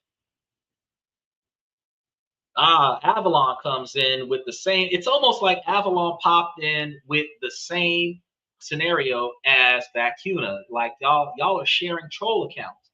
Why does he do it that way? Exactly the way I said it, because it de-escalates conflict. It de-escalates the situation and it prevents the other person from having as much ammunition to escalate it into an unnecessary conflict. The difference between I was just leaving to them ramming my car in a parking lot is how I communicate with them. The difference between I was just leaving to us having an argument and then they're trying to take my license plate and call the police. But if she would walk to the back of my car and see that my plates don't match her plates, we're not from the same space. She would recognize that I ain't from around here, which ultimately means that she should give me enough time to program my GPS to figure out where I'm supposed to go because I ain't from around here. My plates show you that I ain't from around here. This car don't belong in this location. That's why we need a GPS. Logic starts kicking in and rational behavior follows suit. By identifying which of these drivers are at play, you can start to diffuse the anger at its source, which prevents you from being the unreasonable person in a discussion with somebody else. If it's an identity conflict, you can remind yourself, my worth is not determined by their acceptance of my argument. I don't need to validate this with them. If it's a justice sensitivity, you want to tell yourself, my job is to be effective, not to be the world's fairness police. So if they're fucking up over there and that doesn't impact me, that is none of my damn business, right? Once you've mastered the fundamentals, and then when it comes down to everything else, if it is beyond my control and I can't resolve it today, let it go. Because at the end of the day, that emotional frustration that festers, that is going to develop a level of fatigue. That is going to cause mental blocks where your cognitive functions will not function as normal as they could. Your enhanced levels of critical thinking is blocked by suppressed rage for a situation that you just can't do anything about, right? You can move on to something more advanced and use some new unorthodox techniques once you've mastered these fundamentals. So these are going to be some mental methods designed to create immediate emotional distance from situations that requires you to think logical and rational. The character casting method. This is going to be the first one. This is a powerful depersonalization technique. Instead of seeing the person as a unique individual attacking you, you mentally cast them as a character type. Are they the victim who is never at fault? Are they the bulldozer who must win at all costs? By putting them into a conceptual box, you stop taking their behavior so personally. Their irrationality is no longer about you. It is just that character reading their lines. You become detached to what they're doing and you become an observer of their behavior. The next one is a chessboard view, and a lot of people use this one. In a heated argument, our focus narrows to how do I win this point? The chessboard view forces you to zoom out and ask more powerful questions like what move improves my long-term position in this engagement? Losing your cool might feel good for a second, might get you some social reprieve where your friends are like, oh yeah, you said what you did, ooh, but it weakens your position. Your squad being entertained by your negative position, your negative behavior, is not going to get you out of that court case. Your squad entertained by your negative position is not going to get your job back. Your squad entertaining your negative position is not going to get your husband back. You understand? It's going to weaken your position. The person that you want to cooperate with you is going to less be willing to cooperate with you because of your negative position. So cheerleaders in the background that's encouraging you to be aggressive, that is encouraging you to be negative, that is encouraging you to snap back and devalue the other person, zingers, quick retorts, those are bad people to be around you because they're not providing you with ways to achieve your goals. They're providing you with ways to win the argument. The argument is not what's important here. It's your ability to be successful, which is what started the argument in the first place, is because you started trying to be successful and you have experienced a hurdle. You don't want friends that are going to encourage you to fight the hurdle. You want friends that are going to help you win the damn race. So if you got friends that's going to help you fight the hurdle, where you never make it to the finish line, you need to replace those friends with friends that are going to help you get over, around, under, or through that hurdle so that you can finish your race. Because they're succeeding after they finish laughing at you. Right? Now, documenting the issue and disengaging might feel passive, but it strengthens your position, especially when you're dealing with business, especially when you're dealing with law. Writing down what happened and as to the best of your ability, who said what when. So in any encounter, if at all possible, on the first encounters, you want to ask, who am I talking to? Write that down. Write down what company they work for. You know, if they have an employee number that they're willing to provide, write that down too. If they have an extension to a line that they use, write that down too. Before you start the conversation, before everything goes south, because people are willing to provide public knowledge information when they're not in trouble. But when they think they're in trouble, they're not willing to give that. So even a police officer, more willing to give you their name and badge number when they do not think they're in the wrong. But as soon as they know that they screwed up, they're not willing to give you the information because they know that they're going to get in trouble for that. And you're just trying to identify who's in trouble. So you want to get their information in the beginning of the discussion. Before we move on, I need to know who you are so that for documentation purposes. Right? Now, let's go ahead and get down to the bottom of why we're talking about it. Always think 3 moves ahead.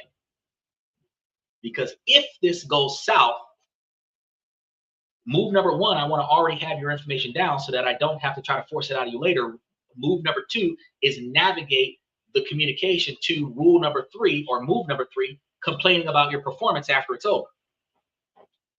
Because most social interaction scenarios have a how was my performance review.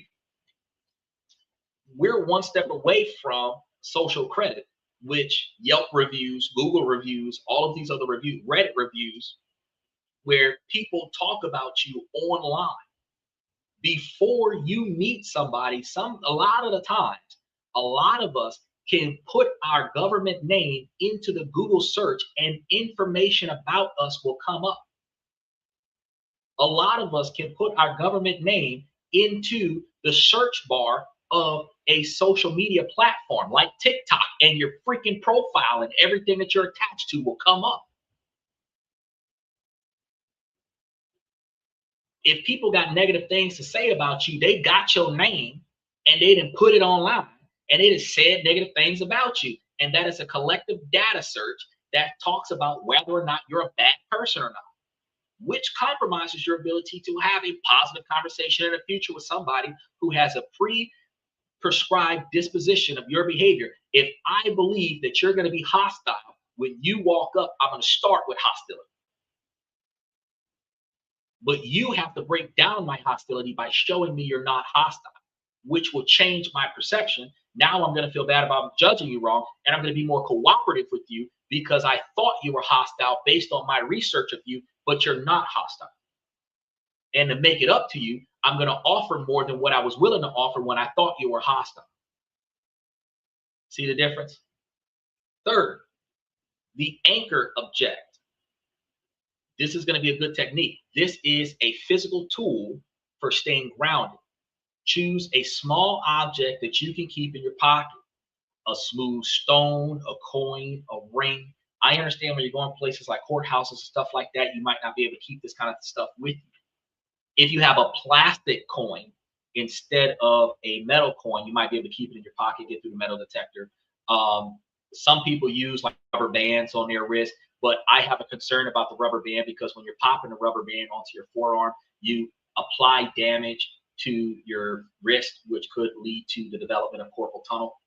So, I don't encourage that, but some people use the popping of the rubber band technique.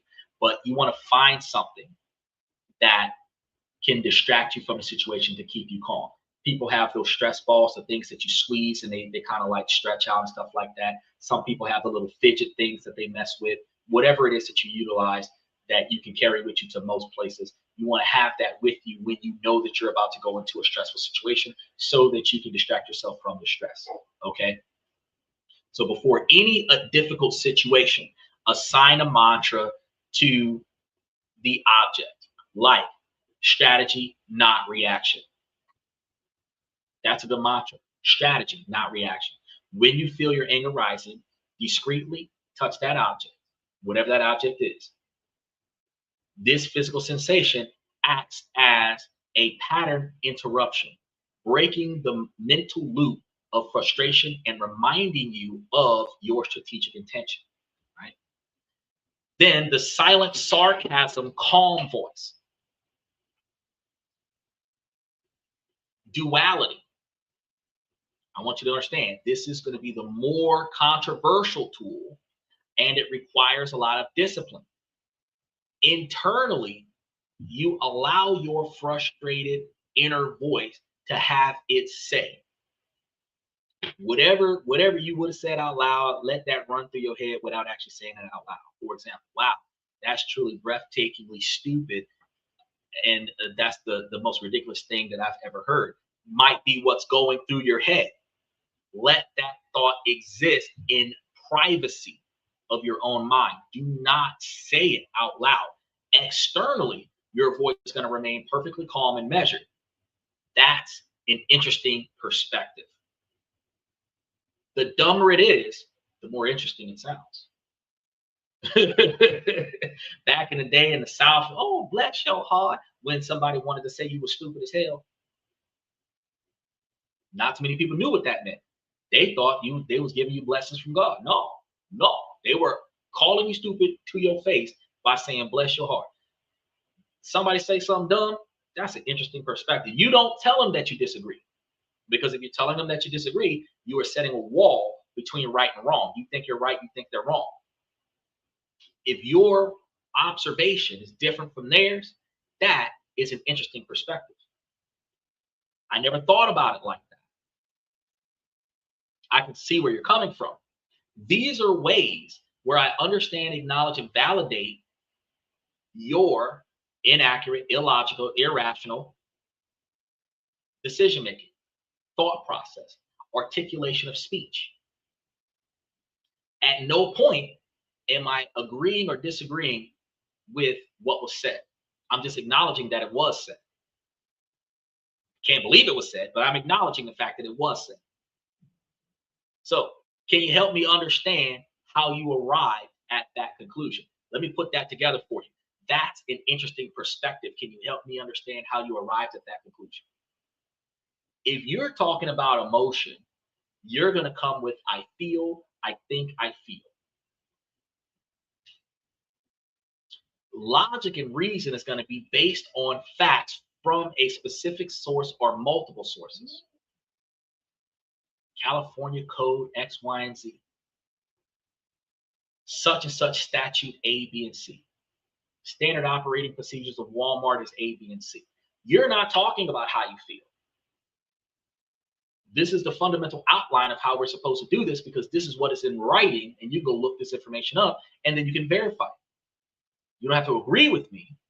You just have to understand that this is the way it's supposed to be, right? That's the difference between feelings and logic and rationale. Because if it's backed by facts, the facts have a source. Because you didn't create the facts, you adhere to them. If it's backed by feelings and emotion, there is no facts.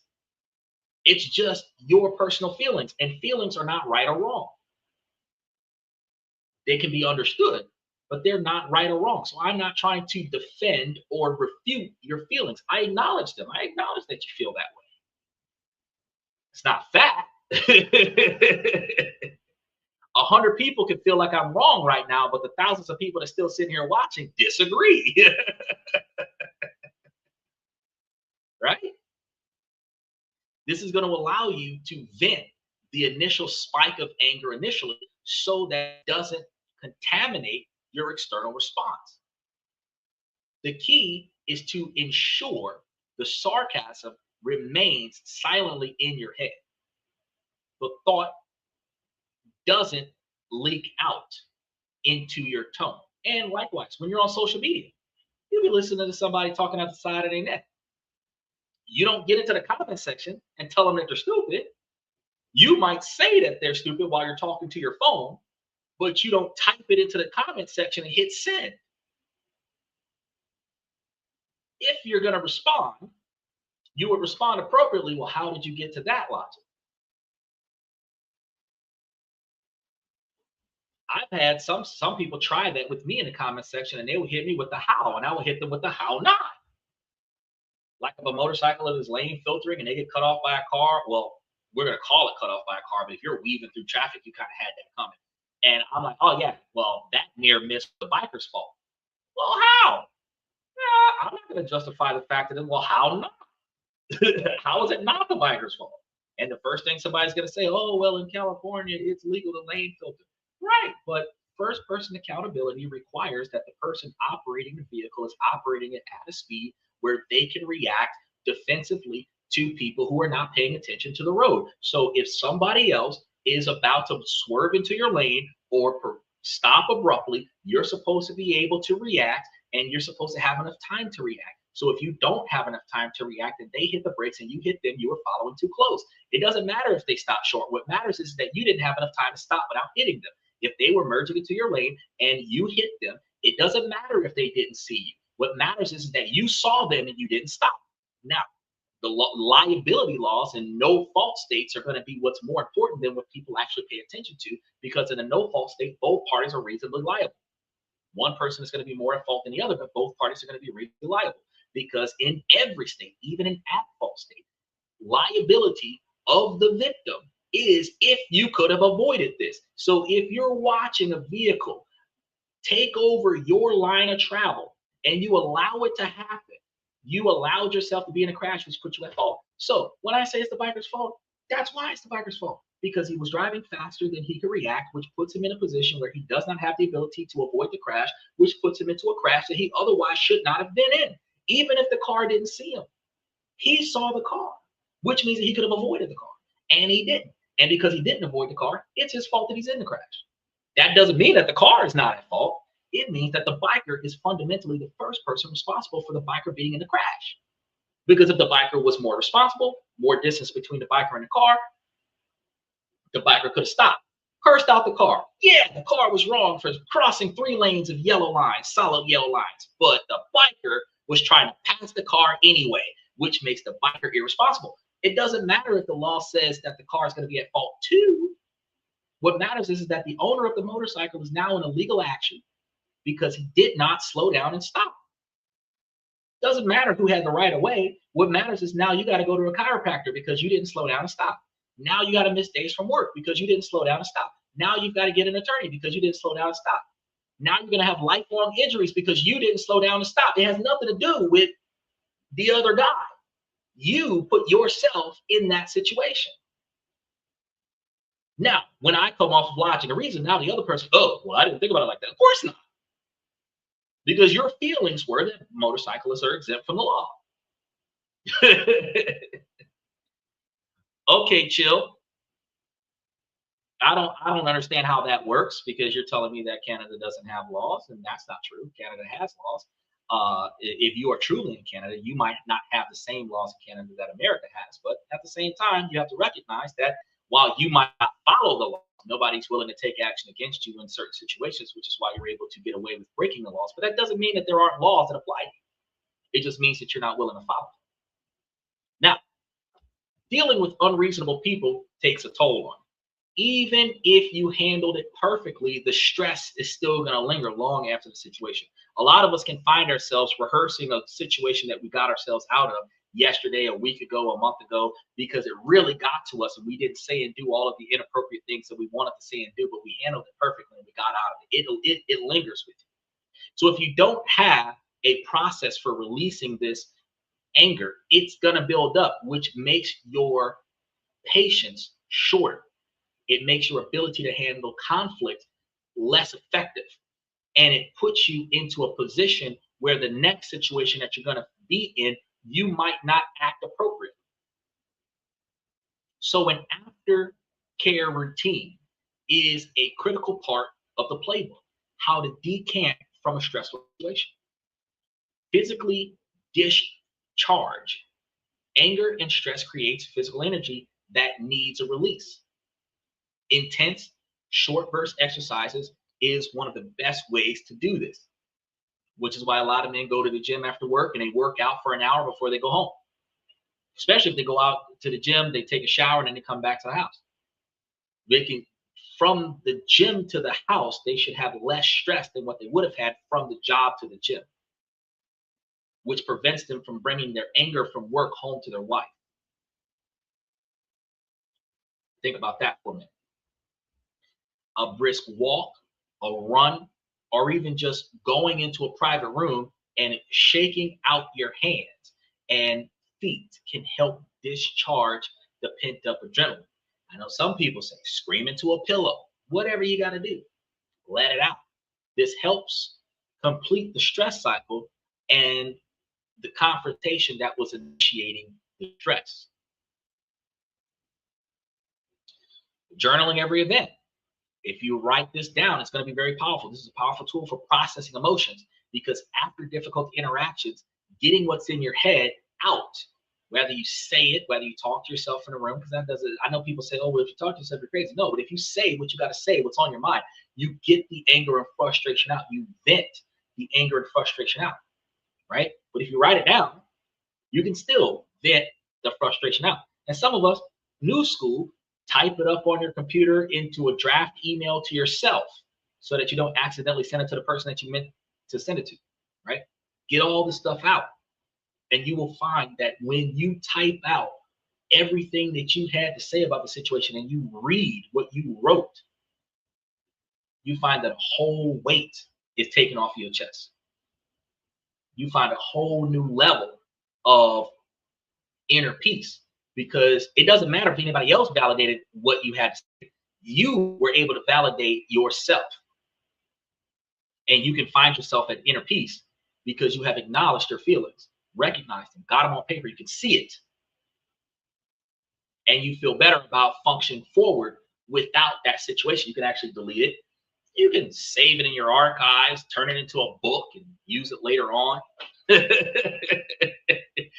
the fact of the matter is that you're capable of taking your feelings out and putting it on paper.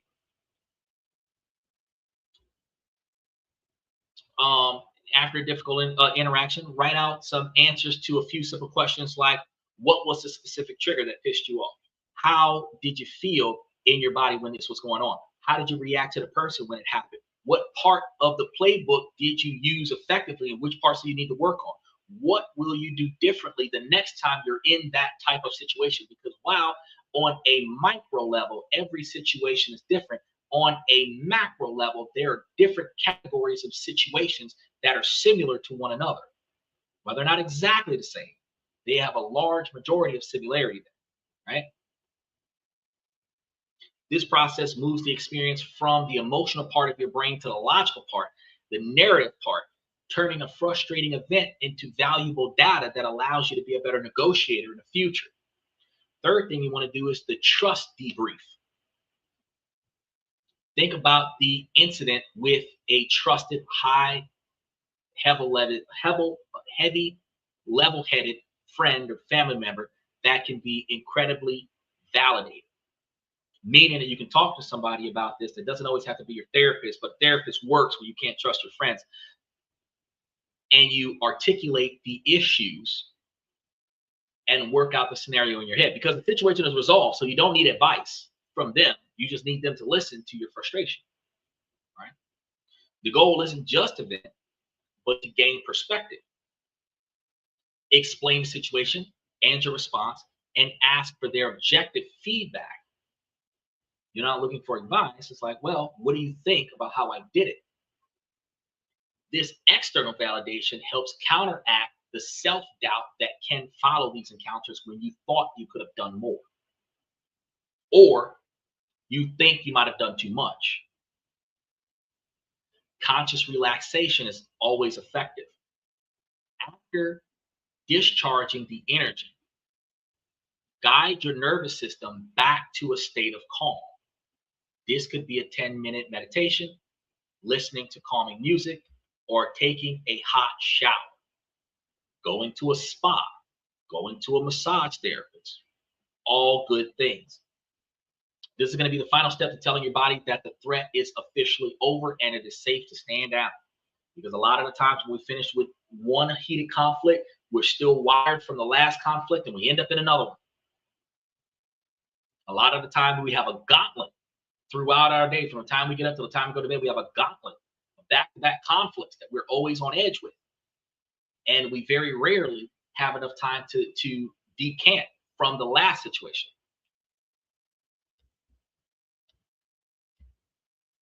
Finally, you got to give yourselves credit. Staying composed and strategic while someone else is behaving badly is an incredibly difficult thing to do. The more outrageous and irresponsible and disrespectful that they behave, the more you want to match that vibe. That is the exact opposite of what you want to do. The more they make themselves look like a jackass, the more you want to make yourself look like a leader. Okay? As Martin Luther King said, don't respond. We want to show them who the true monsters are. Turn the other cheek. I know that most of us say, you hit me in the cheek, I'm going to hit you in your cheek. But two wrongs don't make a right. If I'm the only person getting hit in the cheek, then the assault is on you. If I'm the only person being mistreated in this situation, the inappropriate spotlight is on you. It is hard to not match negative with negative, but you are not supposed to add gasoline to the fire. You are supposed to throw salt on it and let it diminish. Okay? Acknowledge the effort that it took for you to maintain your composure. This reinforces the positive behavior and it builds your confidence for the next time. Everything that we've discussed so far are tactics for the moment. The ultimate strategy, the one that reduces anger before it even starts, is the fundamental shift in your expectations. A huge portion of our frustration comes from the gap between how we believe people should act and how they actually are acting in the moment. You believe people should be reasonable and respectful when they aren't, and you're shocked and angered that they're not.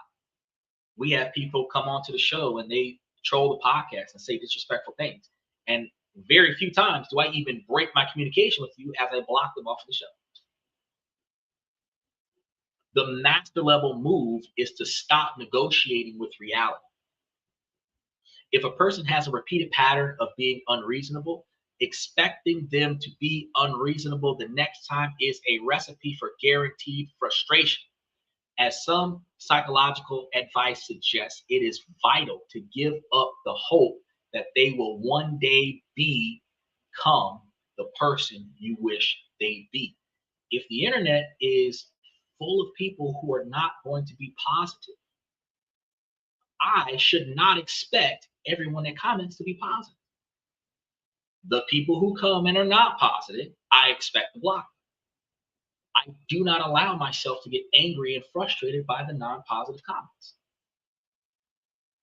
If we're socializing and interacting with people in person and someone wants to comment negatively on my outfit, I don't expect everybody to give me a positive comment about my outfit. But I also recognize that if too many negative comments come out in a short period of time about my outfit, I'm going to relocate away from those comments because these people do not value my presence. Not because I'm not wearing a socially acceptable outfit, right? The more effective mindset is going to be this: expect the pattern that you have evidence for. Your friend is an asshole, you can't expect them to be a saint. Your friend is a kleptomaniac, you can't expect them not to be a thief. Your girlfriend is unreasonable and overly emotional, you cannot expect her to behave with logic and reason. If you're about to talk to someone who's been irrational in the last 5 conversations, you expect them to be irrational again. This isn't pessimism, it's a strategic preparation, a predisposed disposition of behavior. When you expect the pattern, you are no longer shocked by the pattern, which prevents you from having this overwhelming outrage. You are less likely to have the initial explosive anger response and retaliate irresponsibly. Their irrationality is no longer a surprising personal attack to you. It's just a predictive data point that you were waiting for. It's the signal that it's time to open your playbook. When you stop trying to make it reasonable, you are free to focus on being effective. This is going to be the final and most powerful play in the book. So the next time that you find yourself standing in front of the human brick wall, the next time that you feel that hot anger rising, remember that you have a choice, that you have a playbook, and I gave it to you. It starts with core principles. You are there to win the situation, achieve the goal that you came here for, not win an argument. You want to use that first 10 seconds to run the de-escalation toolkit on yourself, the strategic pause, the micro body reset, the 4 to 6 breaths, and the internal monologue. You respond next with not reflux, but with strategy, using calm I statements or the powerful strategic silence. You know when to disengage to preserve your energy for battles that matter more than this one. You understand the deeper drivers of your own anger. You have unorthodox tools to create mental distance, and you have a non-negotiable routine to release the stress and learn from every encounter. Most importantly, you've rewired your expectations. You no longer crash against the rocks of their irrationality.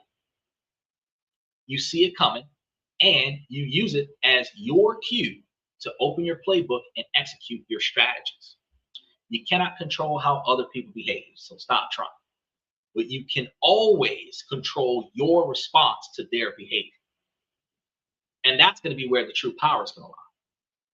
Now, if this playbook was helpful for you and you want to keep building your arsenal for strategies and communications and personal effectiveness, make sure, if you haven't done so over the last few hours, hit that subscription button, smash those notification buttons for the show. And every time you come to the show, you want to drive home those reaction buttons so that the algorithm knows that you guys are enjoying what I'm giving you guys. And then if you're on TikTok, take the time to go over to YouTube and go and look at that membership and get all of the walkthroughs that we provide to you guys, because we have so much stuff in our community that you guys can utilize. Years of archived information that you never knew existed, that is common knowledge, that it is not all too commonly discussed and utilized in our day-to-day operations. And like I asked you guys yesterday, if you think, how many times in your network have you had these types of conversations with the people that you affiliate with the most?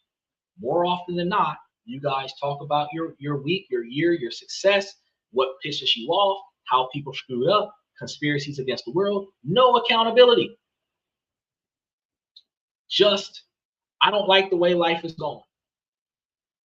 Or, I just had something good happen to me.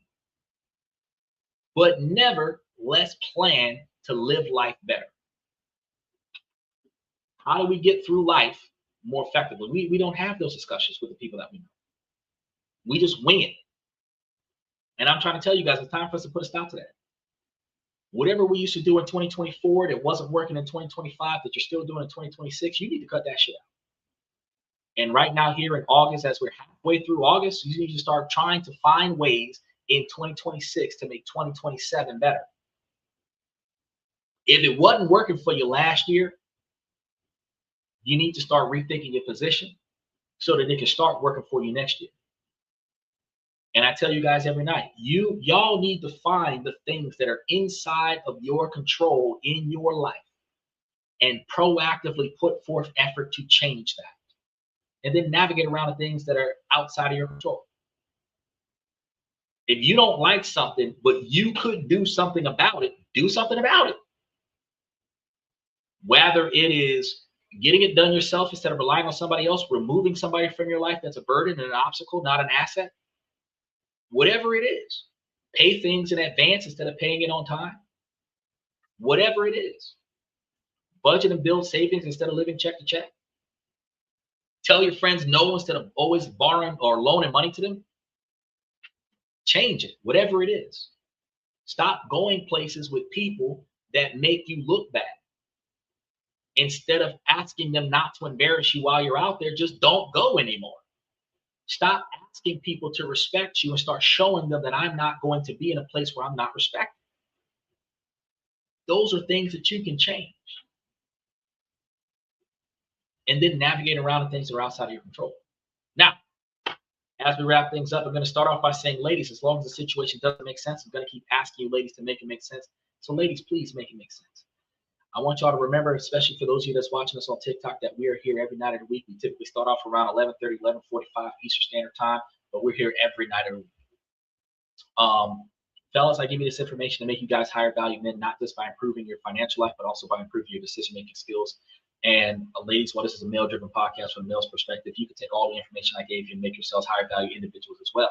I tell everybody to focus on your 20 or 30-year plan. But ladies, if y'all reverse y'all plan to what you got to do today, proactively start accomplishing that plan, then find the right suitor that has the right personality and characteristics, drive, ambition, characteristics, motivation, admiration, and their integrity, the ability to accomplish their own goals.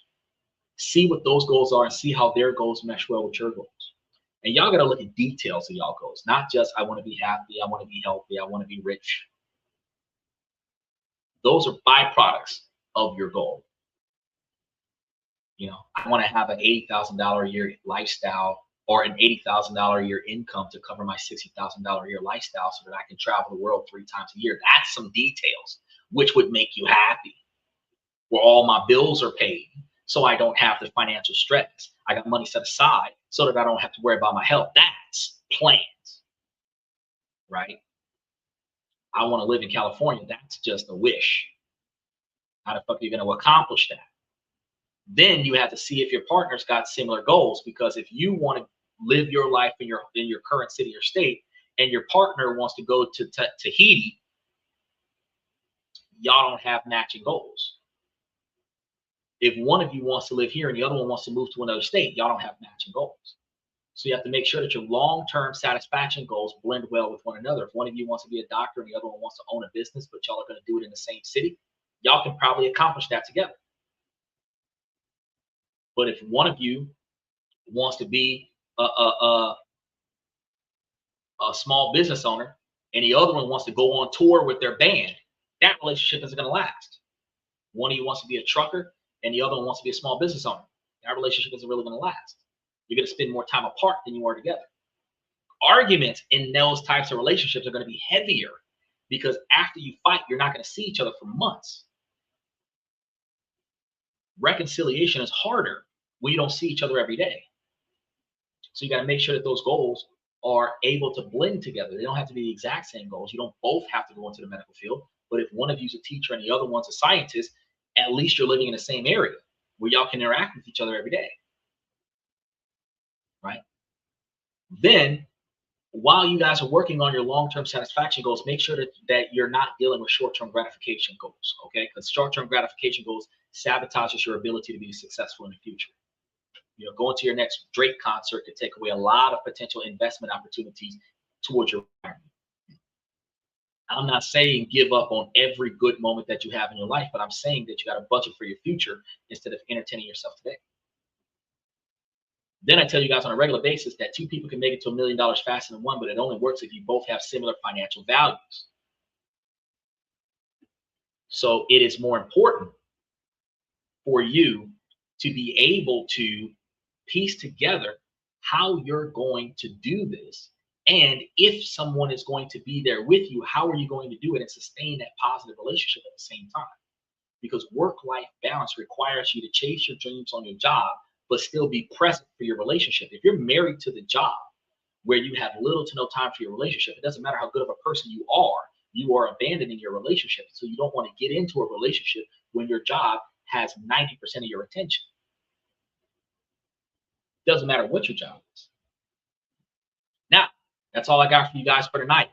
I'm going to start by saying thank you guys. Special shout out to Steven, Michael, FX Trader, Joe Jack, Aztec, Unc Andy.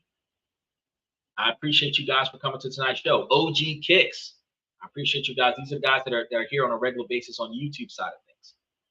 And then I want to thank you guys for coming to This and That. I'm your host, Xander, where we talk about this, that, and everything in between. And I will see you guys tomorrow night.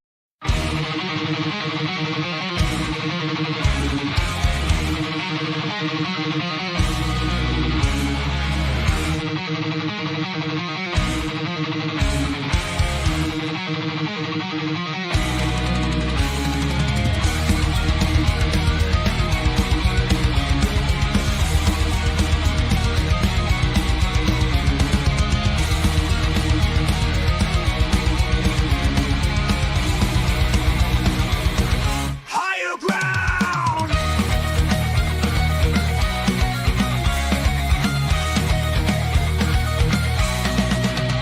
Used to chase validation, now I validate myself.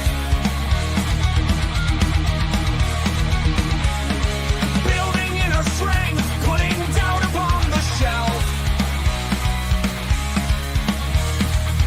No more unnecessary drama, no more wasted time. Climbing higher, constantly making my own climb. Standing on higher ground where excellence is found. My potential knows no bounds, raising the bar, breaking ground.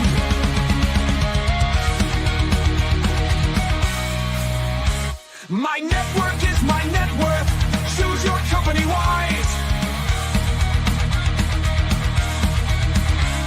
Surround yourself with eagles, not with sheep in disguise. Every interaction is a reflection of my brand. Quality over quantity, that's my personal command. I'm not landing on higher ground where excellence is found. My potential knows no bounds, raising the bar, breaking ground.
Bye.